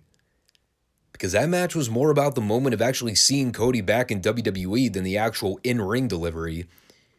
And of course, everything that followed afterwards was only going to elevate the profile of the feud. And while the first match wasn't a technical masterpiece by any stretch, this match was Seth at WrestleMania Backlash, the second match. It was really, really damn good. Cody seemed a lot more comfortable in the ring. He got the butterflies out of his stomach in the second go. And I think the drama really kicked in more with their second and third match because this was still around the period where a lot of people were skeptical about whether or not they were actually going to try and 50-50 the booking of this program. The first match was self-explanatory. Like, Cody had to win that match, plain and simple. There wasn't as much drama in the outcome of that match as there were the next couple of matches because people were still banking on the idea that Seth was going to eventually get his win back. But they didn't end up doing that. It was a 3 straight match series where Seth did all the jobs, Cody looked strong in all the wins, and they basically established the clear-cut story that Cody was always the better man. It wasn't a feud that warranted the trading of victories because it wouldn't have served a purpose in that dynamic. So they did the right thing with the way they laid that program out. And this match was so much better than the first match, both from a story and in-ring standpoint. Like I said, Cody was so much more on point here. Everything he did looked great. And look, I'll say this when it comes to Seth Rollins. Ain't nobody has been more critical of Seth Rollins in WWE over the last several years than me. I've ranted about how overexposed and boring he's been in WWE for a long time now. But the one thing I'll never take away from Seth, no matter how horrible his gimmicks are, the guy is an absolute tremendous talent in the ring. The one guy in the Shield that I never suspected was going to ultimately be the standout amongst the pack, and Seth proved me wrong. And while I wasn't so hot on a lot of Seth's fallout in the Cody program, most notably the stuff they were doing with him and Riddle, this storyline with him and Cody was one of the best pieces of business I've seen from Seth in a long time. Now hold on to your hat because I'm going to expand more on that in just a few minutes. There's more to come.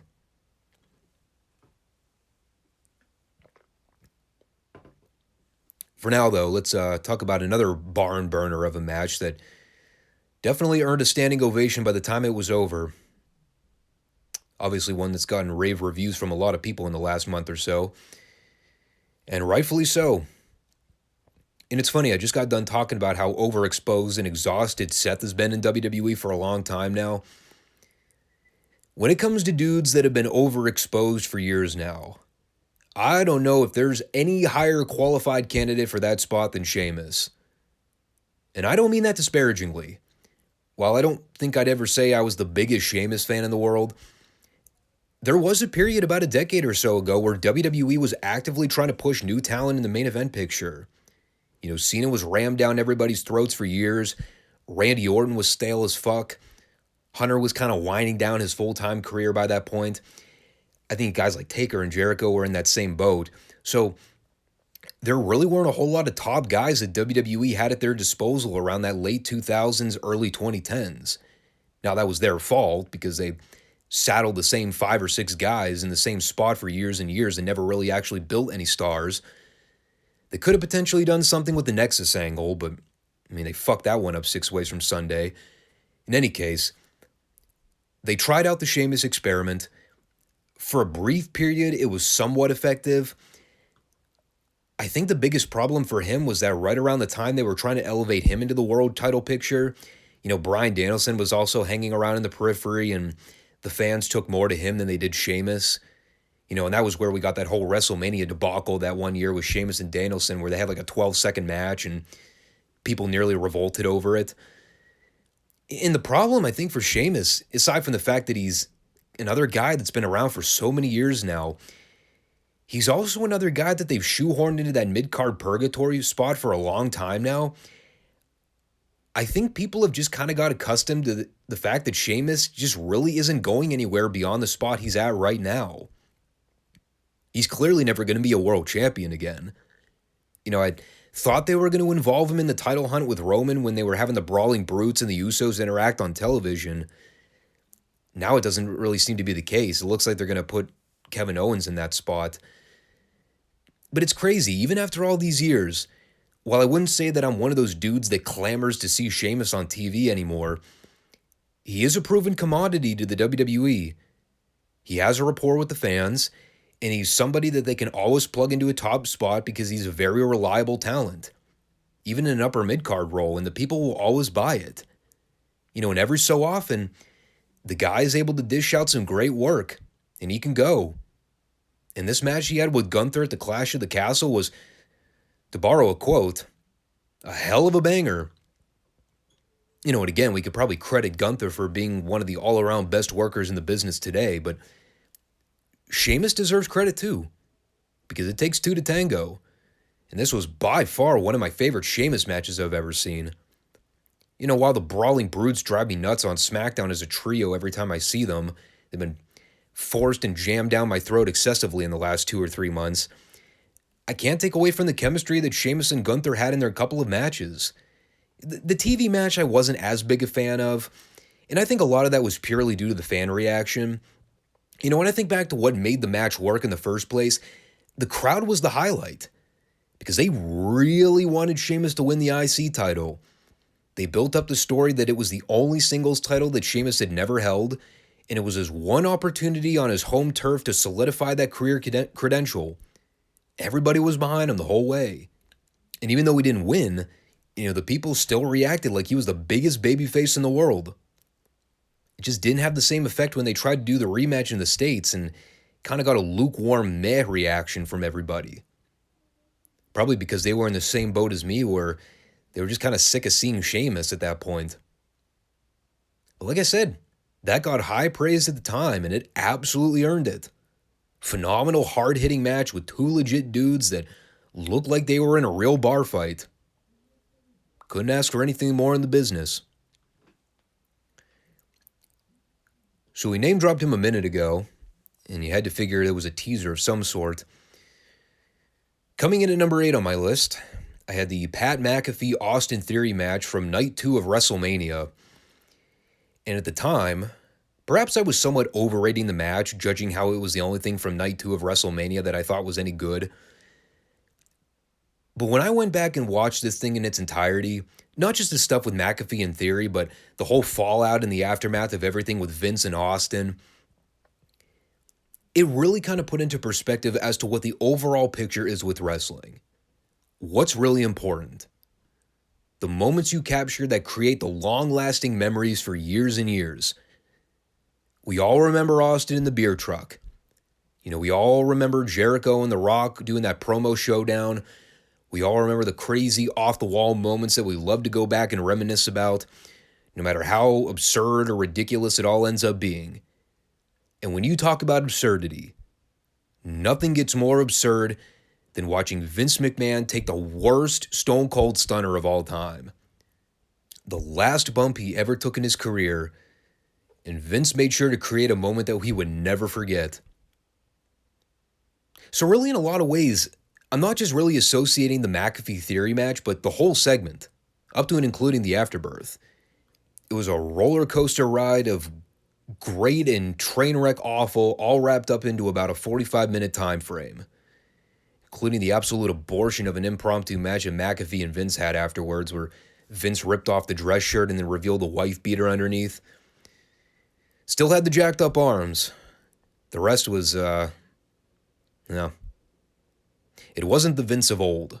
We'll just say that. But putting over the actual match with McAfee and Theory for a second, as baffling as the booking has been with Austin Theory this year, jobbing him out left and right and making him look like a complete schmuck in most instances, the guy's been a great sport about it.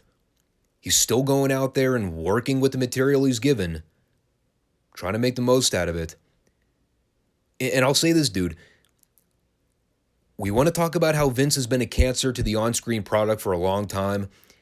At least we can say that when it came to Theory's booking, when Vince was around, Theory was in a featured prominent role almost every week. He was presented like a big deal. Everybody knew that Vince was a proponent of him, and for him to get a big spot like that at WrestleMania with a celebrity like Pat McAfee, not to mention all the involvement with Vince and Steve Austin after the fact, ain't too many young up-and-comers you can say ever got a spot like that before.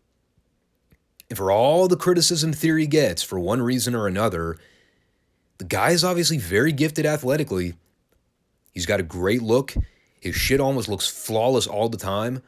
He's got the facials down. The selling is remarkably good. He can cut a promo. He's got all the tools. He's got the size.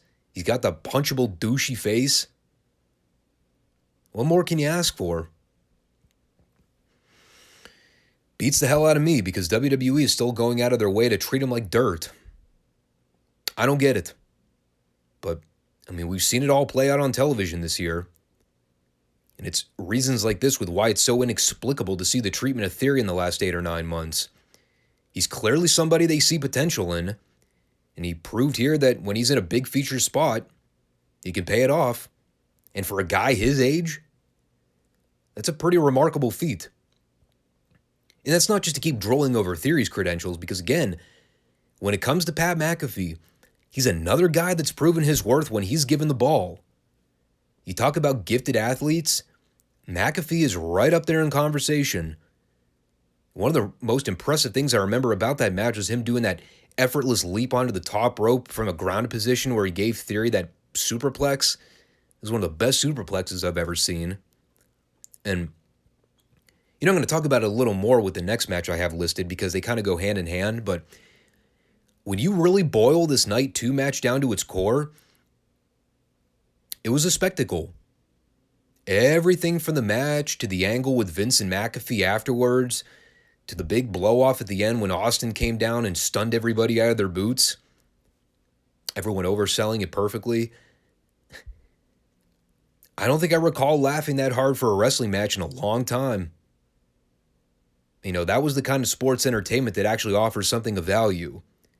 Creating moments that are so ridiculous and so ludicrous, but you can suspend your disbelief and get into it because of the larger-than-life characters.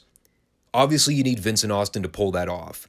But, especially knowing what we do now about everything with Vince, it makes this moment stand out that much more. You think about it, this was Vince's last real big send-off. And, in a strange way, the timing of everything, it's like somewhere deep down, Vince kind of figured that this was the end of the road. And he was able to bring it full circle to the one guy, the one feud that established the Vincent K. McMahon character that we've all come to know and love during the Attitude Era. The real megastar of the Attitude Era. Don't ever forget that. The evil corporate billionaire and his longtime babyface rival, Stone Cold Steve Austin. The feud that began in 1997 with Steve Austin stunning the Boss and laying him out, culminating 25-odd-something years later at WrestleMania with Austin giving Vince one last receipt. The one guy Vince was never able to put down. That's storytelling. And man, I'll tell you, you want to talk about possibilities, things that you never would have thought to see the light of day. Gotta be honest, when I heard the rumors that Steve Austin was trying to get back in the ring for one final match, and it started becoming apparent that it was more than just rumors, and that they were actually going to go through with it, it was enough to make your knees freeze, your liver quiver, and your spleen turn green, dog. With all the health complications, the bad knees, the bad neck, the broken down body, things that dated all the way back to 2002. God, to think Steve Austin would have wound up coming back 20 years later to tear the house down with Kevin Owens at WrestleMania would have seemed impossible. And while I still can't believe they managed to pull it off, goddamn, they pulled it off. The best thing on the WrestleMania card on either nights. And again, coming off the heels of it being initially billed as a talk segment. Because remember, they advertised this for WrestleMania as a Kevin Owens show special. They were going to close out night one with a talk segment between Owens and Austin. And by the end, not only do they have an impromptu no DQ match that blew the fucking roof off the joint in Arlington, but they stole the show. A damn near 60-year-old part-time wrestler with bad knees, a bad neck, and a broken body having a match of the year candidate with Kevin fucking Owens of all people. You can never underestimate the legends in the business. Every so often, they know how to pull out the performance of a lifetime. And again, you have to kind of view it as a spectacle rather than an actual match. It's not really fair to say that it was a showcase of technical skill because it wasn't.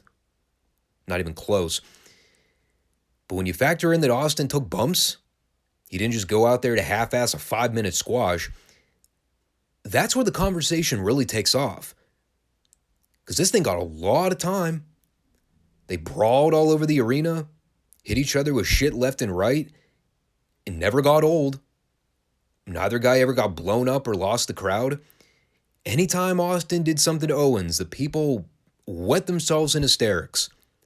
And that's props to Owens, too, for really going out of his way to put Austin over here. I mean, he didn't have to go out of his way to oversell for him. This was something that you could tell Owens really wanted to do. And they built to that big climactic finish of Austin hitting Owens with the stunner and getting the triumphant comeback win to send the people home happy. Those are the WrestleMania moments we live for.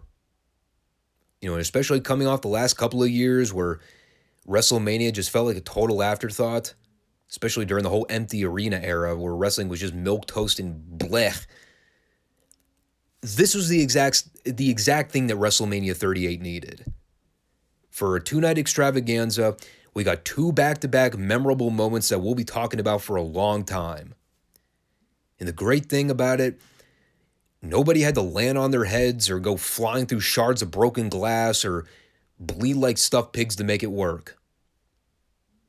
Goes to show that you can still do pro wrestling correctly when you put the right people in the right positions that know what the hell they're doing. Now, the next match here is one that I had some reservations about at first. I remember thinking at the time, God, I love this match, but there were some booking decisions made that kind of left me scratching my head after it. And I think I said at the time, while it would probably wind up making my list at the end of the year for one of the matches of the year, there were still going to be some questions I had after it was all over. Now, I guess it's important to start with the fact that, yes, this was technically match one in another pre-planned trilogy series that never came to be.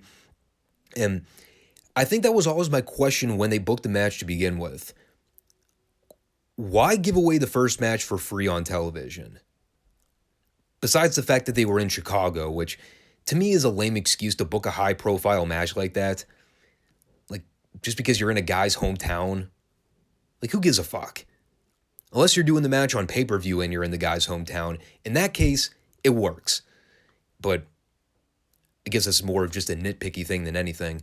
But factoring in the match 2 ended up happening about a month later on pay-per-view, it kind of made sense in the overarching story of what they were trying to tell. And by this point in the MJF Punk program, this was a feud that had been brewing since like late November or early December of the previous year. Because remember, they spent a lot of time slow burning that program. And then it came the actual match. I thought it was a great old school Memphis style TV match.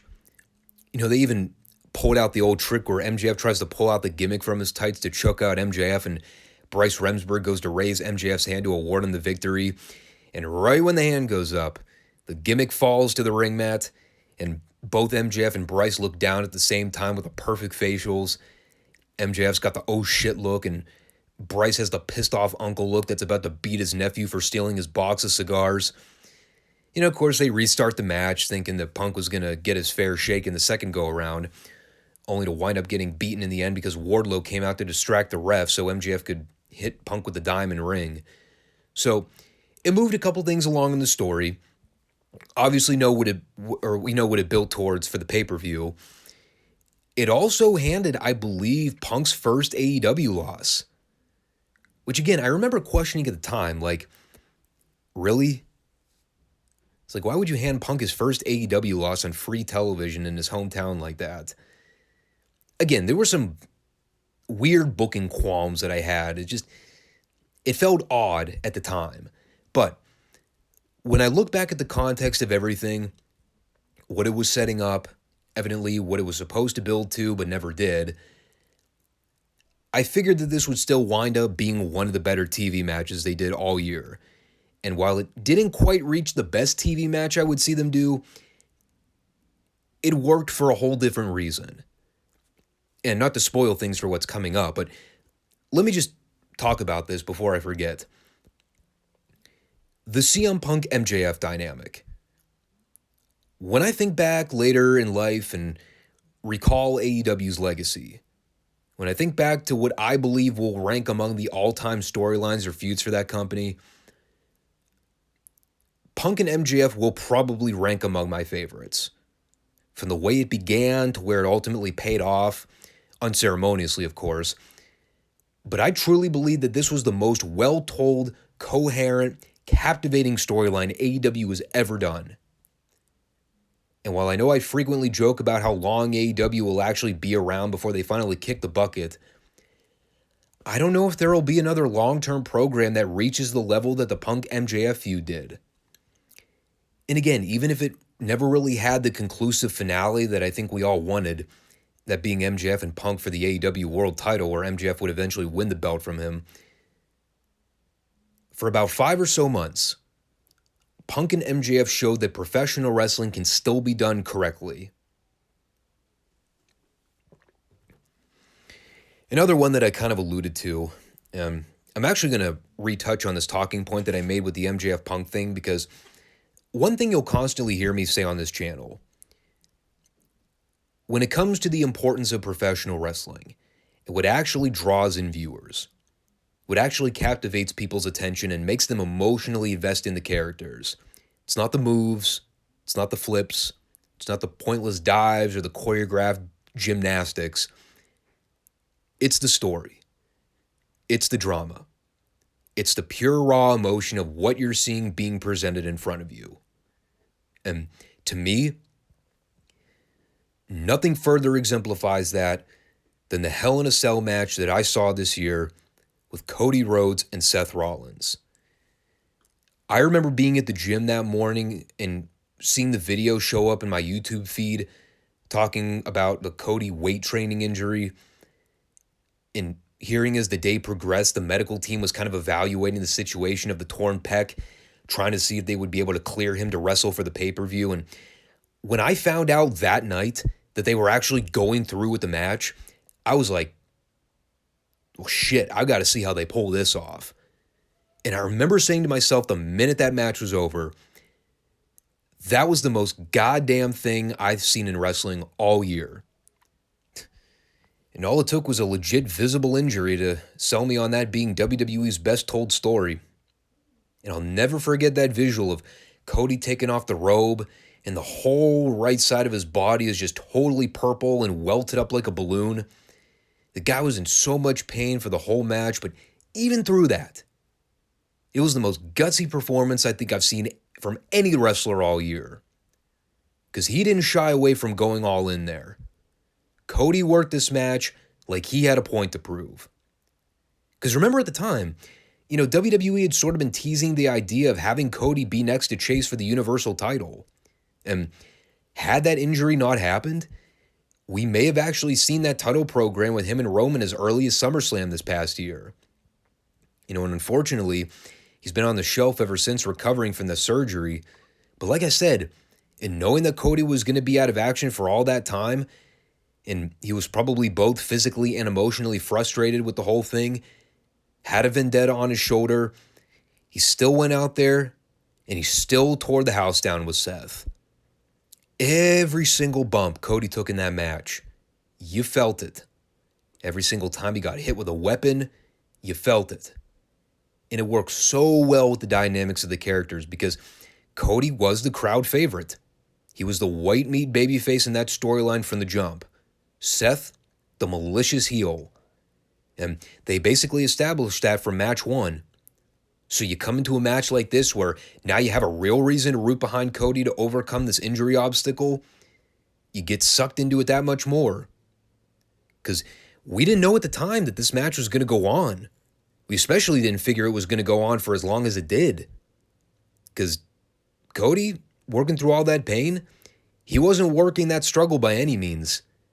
I mean, you cannot work pain like that.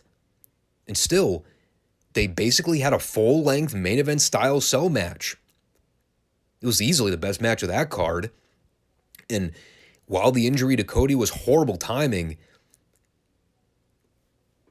maybe at the end of the day, it was the best thing to happen to him. Now we sit here closing in on January waiting for him to make his big comeback, probably as early as the Royal Rumble. And it all traces back to this match he had with Seth in the cell. One of my personal favorite Cody matches I've seen in a long time, probably dating all the way back to the Dustin match in AEW 3 or so years ago. One of my favorite Seth Rollins matches in forever. Easily one of my favorite cell matches I've seen, at least in the modern era. The visual is always hard to watch, but gave me a whole ton of respect for Cody by the time it was over. Even if it was against better judgment to have him go out there and risk working through that injury, possibly doing further damage. And who knows if he did?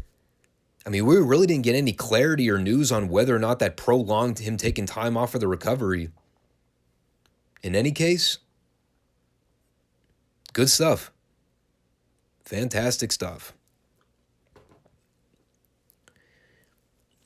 But that takes us to this match here. And I think I kind of spoiled this to a degree when I was covering the MJF Punk TV match, saying that it almost worked out to be the best TV match AEW would do all year. But even so, dude, as great as the MJF Punk stuff was, and as much as I enjoyed the way they structured that program, man, it was always going to be practically impossible for them to top this Adam Page, Bryan Danielson world title match from January of this year. Another program that traces back to the tail end of the previous year where they had that other TV match that I gave rave reviews about at the time. I think I said at that point, it was easily the best Hangman Page match I've ever seen, no question. And that was still around the point where Bryan Danielson was riding on cloud nine and just having instant classic after instant classic with everybody on the roster. Another nostalgia factor that Makes you really wish I could go back in the time machine to AEW last year, where I really thought they had a chance to turn things around for the better. They were so close. And look, I'm going to get this off my chest now, because if you've watched this channel and you've listened to my coverage of Adam Page on the Dynamite reports, I haven't been particularly enthusiastic about a lot of Page's booking and character direction throughout this year. I still maintain the opinion that he was AEW's worst world champion they've ever had. He was a meaningless mid-card world champion that got completely outclassed and overshadowed by Punk and MJF, because it was the hotter program. I still maintain the opinion that he's a selfish prick that hangs out with the wrong group of people and gets his advice from bad apples. I still maintain that he's one of the sole reasons that the issues between CM Punk and the Elite started in the first place. He was just as crucial in escalating those problems as Punk and the Beta Bucks were. But especially when you look at the fallout to everything they've done with Adam Page in the post-title run, after all that investment, all that energy they put into building him up to winning that fucking world title in November of last year, only to wind up having a totally forgettable, meaningless title run that accomplished absolutely nothing in the end. Now I sit here, going into 2023, asking, was it really worth it, Tony? Was it really worth trying to stick the course with a project you had in the works since company inception, when maybe the reality was it wasn't always going to be the best creative direction to go? And while I wasn't a fan of Adam Page's title run by any stretch, quite frankly, I'm of the opinion that his title run kind of peaked with the Bryan Danielson program. The second match they had in their little series at the beginning of this year was a prime example of why Danielson has earned the reputation he has. For 2 straight matches, Bryan Danielson carried Adam Page to the best 2 matches that he'll probably ever have in his entire career. Most notably because Danielson is a veteran that knows what he's doing and knows how to competently lay out a professional wrestling match from beginning to end. And considering Adam Page is one of those guys that doesn't like taking advice from older, experienced workers, seeing as how he came out on the better end for having done the business with Danielson, I don't know, maybe he ought to consider it more often. Perhaps he'd have better matches as a result. Who would have thunk that? You know, and in the same domain, it makes me that much more infuriated to see what they've done to Bryan Danielson throughout this entire year. Most notably from a booking standpoint. It is baffling to me how they took a guy that was white hot just over a year ago, had him go out there and work all these great matches with everybody in a short time frame. Kenny Omega, Miro, Eddie Kingston, Adam Page twice. For about 4 or 5 months, Bryan Danielson was the American Dragon that a lot of longtime Ring of Honor fans could invest back into, because we finally got to see the Bryan Danielson of old, the one that wasn't working under the WWE banner anymore. No handcuffs. And it really seemed at the time it was a no-brainer decision. You've got fucking Bryan Danielson on your roster. Easily your second or third biggest star or name at the time. Probably right behind CM Punk, arguably. It would be moronic to not put the AEW world title on him. Send him on a lengthy title run, even if they wanted to have him work as a heel, which he was doing for a brief period of time, and that was really damn great. And I think all that really took a turn for the worse in this match when they did not have Danielson beat Page for the title. They had their chance, they blew it, and we all saw what happened as a result of Danielson losing that match. He became just another guy on the roster. He never really recovered. They put him in that garbage-ass Blackpool Combat Club faction that did absolutely nothing for anybody. Had him working with Moxley, which was bad news all around. And even to this day, as we approach 2023, I'm going to ask a fair, impartial question to anybody out there with a shred of common sense. Put your biases aside. View it in a vacuum for what it is. Would you make a valid case that Bryan Danielson is better off now than he was over a year ago? From a booking standpoint? From a character standpoint? from a meaning or value standpoint, from a star power standpoint? Is Danielson better off where he is now than he was when he first came in? Did Tony Khan miss the boat by not putting the strap on him? Because if it was ever going to happen, it was this match with Hangman. And instead of Page boring the brakes off of everyone with a blasé title reign that nobody cared about, could have been Danielson in that spot, working the programs with Adam Cole or CM Punk. Now we think about it in context, another big could-have, what-if scenario that never played out in AEW. They had CM Punk and Bryan Danielson under the same roof that whole time. They never crossed paths one time. Never touched, never engaged with one another on television, always separated from one another. And while we don't know the whole backstory there, whether that was a conscious decision or not, it leaves you wondering the kind of business that they could have done. Would that have helped AEW's overall bottom line? A CM Punk Bryan Danielson world title program? Surely would have been more interesting than Adam Page and CM Punk, which I was never all that fond of to begin with. But again, this match, it was phenomenal. I even remember writing down at the time, there's no way this gets topped as AEW's best TV match they do all year. Here I sit 11 or so months later, almost a full year. It still holds true to me. It's a shame that it really never did any good for either party afterwards, but it's kind of the unfortunate reality. Summarizes a lot of AEW's booking in the last 3 years. Now I'll go ahead and spoil this real quick. The next two matches I have on the list kind of go hand in hand. Obviously, you had to figure that they were going to rank on my list somewhere here. And naturally, they find their ways to the top 3 and top 2 position.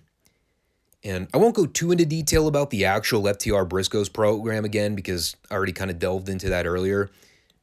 But when I learned that they were actually going to run with this dream program and we were going to kind of get an off-the-grid Briscoes FTR tag feud in 2022, regardless of how idiotic the situation was to get to that point and how they basically had to fly this entire program under the radar, these guys did not hold back from giving this the big fight feel.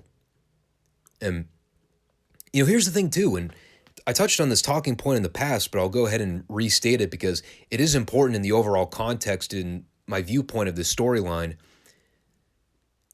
I was never a big Briscoes fan in the old Ring of Honor days.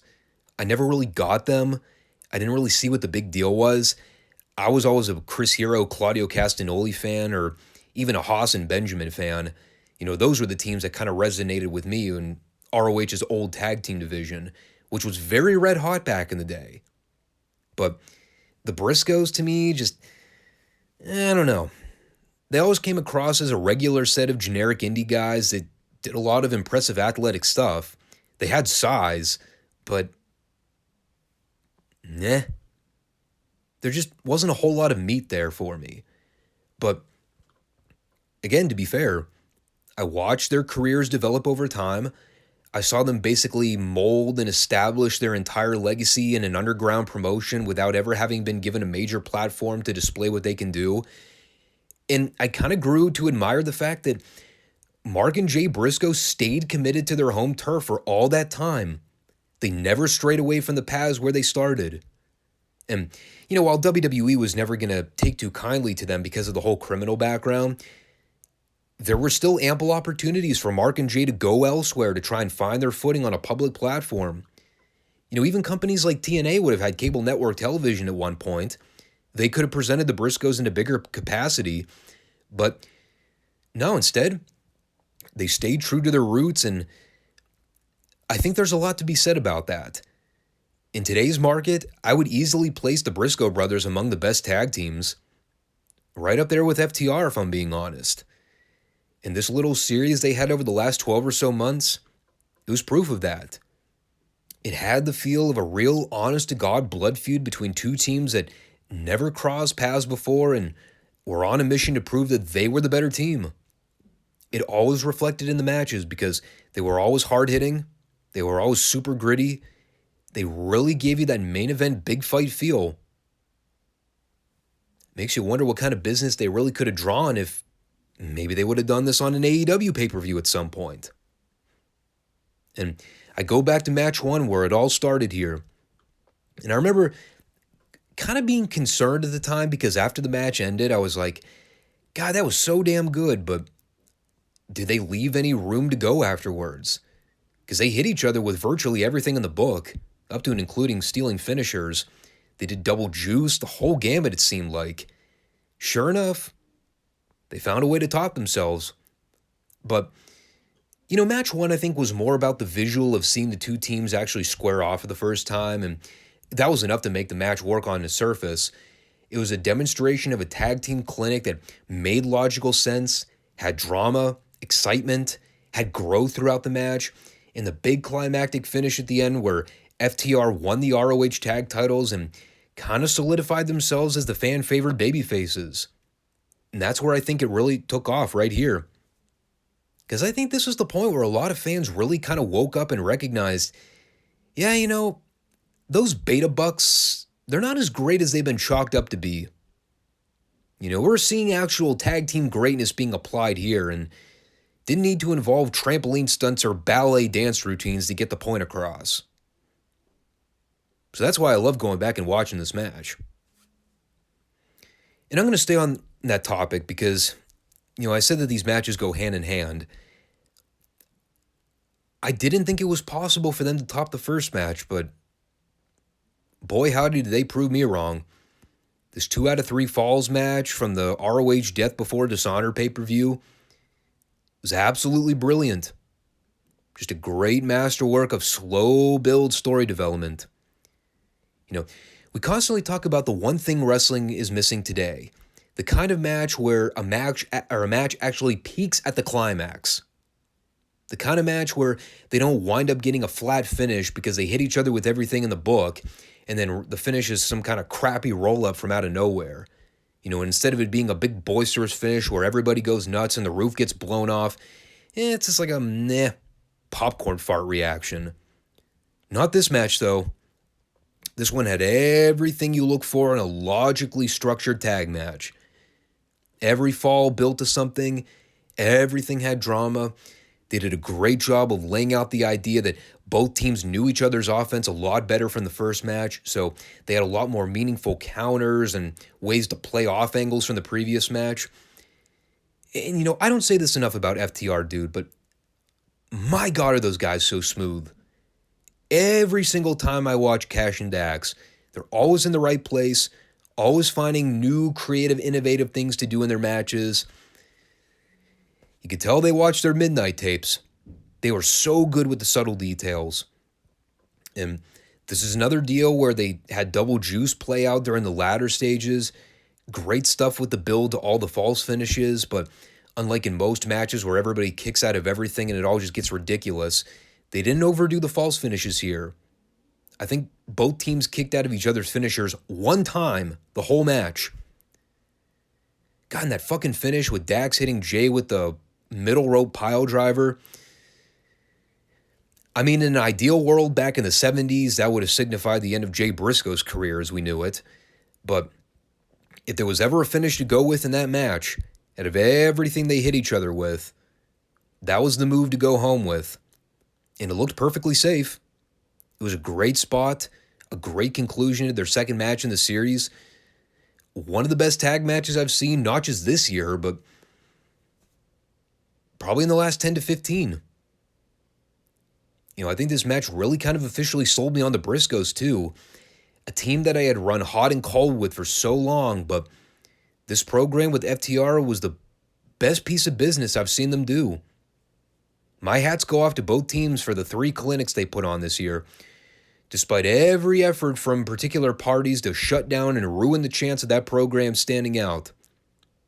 But they didn't hold back. Without having one single solitary bit of television build where both teams were interacting with each other at a given time, they still made it work. It's crazy. 2 professional tag teams that display that tag team wrestling is alive and well. And for somebody like me that grew up loving and admiring tag team wrestling, you could tell why I've sort of had a hard-on for that program, but beautiful stuff.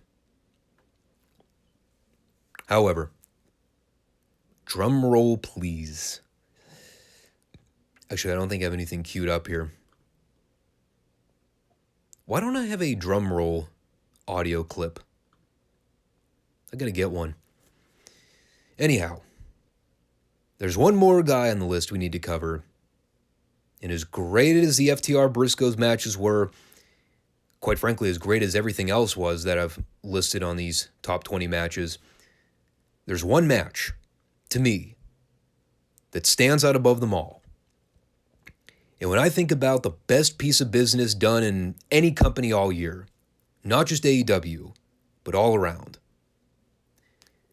I can't think of a better well-told start-to-finish match, story, and program than the dog collar match between MJF and CM Punk. This. I mean, Christ, I can go on and talk about this match for hours if I wanted to, but it really is kind of one of those cases where in order to understand it, you have to go back and rewatch it in its entirety to get the full picture. Everything from the setup following the initial TV match, to Punk breaking out the dog collar stipulation, to the continual progression with the MJF Wardlow stuff on television. Everything came together so perfectly and so beautifully in this one segment. It was remarkable layout, and the story was so well told. And again, I'll reiterate this talking point. While I haven't been all that high on the bloodbath dynamic in wrestling for a long time now, most notably because of its ties with all the garbage ECW-inspired plunder matches we've seen, if you're going to do juice, if you're going to have impactful moments like that, you got to do it in the right scenario. And without a doubt, this was the perfect place, perfect match to do it with. And while the FTR Briscoes dog collar match kind of felt forced and at the very last minute, the Punk MJF dog collar match made so much more sense in the grand scheme of everything. And everything they did here, from MJF trying to escape and dodge Punk at every turn, to the stuff where MJF's working over Punk and blooding him up, while at the same time cutting heel promos mid-match, all eventually building to that fantastic finish where Wardlow comes down to try and feed Max the diamond ring, only to reach into his pocket, and he figures, oh, I don't have it. But as soon as Punk takes advantage, Wardlow realizes, that's right. And he pulls out the ring from his coat pocket, leaves it for Punk, walks away, and that pretty much solidified Wardlow's babyface turn. Something else that had been in the works for well over a year by that point. And, I mean, while we can talk about the hideous fallout to the actual Wardlow-MJF feud and the fact that Wardlow should have been a bigger deal than he ended up being, this is the point where his popularity really took off. Punk gets the big win back, MJF gets thwarted, Wardlow turns babyface. It almost all came together too perfectly. And again, while it's frustrating to go back and think about the poor follow-up to a lot of the story and how Wardlow's push has been botched and neutered, Punk's out of the picture now, at least we can say this. If the resolution was Punk getting the W, getting his comeuppance on MJF in the end, maybe it was a suitable payoff. Maybe the third match with MJF beating Punk for the title, maybe that wasn't all important in the end. Because I'll remember this match for a long time. I will remember this match ranking among the better AEW matches I've ever seen them do. Right up there with Cody and Dustin. And maybe that might not ring true for a lot of people out there that like wrestling for the flips and the moves aspect of things, and that's all right. But I say it all the time. For the kind of wrestling that I appreciate, for the kind of wrestling that made me grow to love the product from a young age, to a lesser extent today, there are still those moments where the boys are able to capture that. We still have boys that respect and value what the business was founded and built on. And while we've tried to shift the narrative over time, don't ever forget the real importance of what makes professional wrestling unique. Unlike any other form of sport out there, people make fun of you for liking it. And even if we know it's a work, fake, whatever you want to call it, doesn't mean we still can't suspend our disbelief from time to time. Whether you're 8, 28, 68, for brief stints, I can still be a mark, and I can still emotionally attach myself to something in wrestling, even as an adult. No matter how much I bark and complain and bitch and moan and gripe about how crappy the product is today, these are the moments that I still live for. These are the kinds of moments that still keep me invested in the product. It's amazing how that works. It's the genius of this business that I still haven't been able to figure out after all these years. So there you have it. My collective list of top 20 matches for 2022. And again, it's purely a subjective list. I'm sure I left off some bangers that a lot of people are going to be screaming about. How dare I not include any of the best of 7 series matches with the Elite and Death Triangle? Those matches were so fucking awesome. Yeah. I'm sure. In any case, this would be your opportunity to chime in with any of your personal faves of 2022. Especially ones that I may have left off the list for one reason or another. There was a lot of matches that happened this year, so it'd be interesting to hear everybody else's perspective because there have been a handful of great matches to come out of this year. As bleak as things were for the most part, by and large, there were still some glimmering moments of greatness. Gives you hope for 2023 that we get more of the great and less of the dreck. But I guess we'll see how things turn out as we approach the new year. Will I be able to even construct a list of top 20 matches for 2023? That'll be the big lingering question.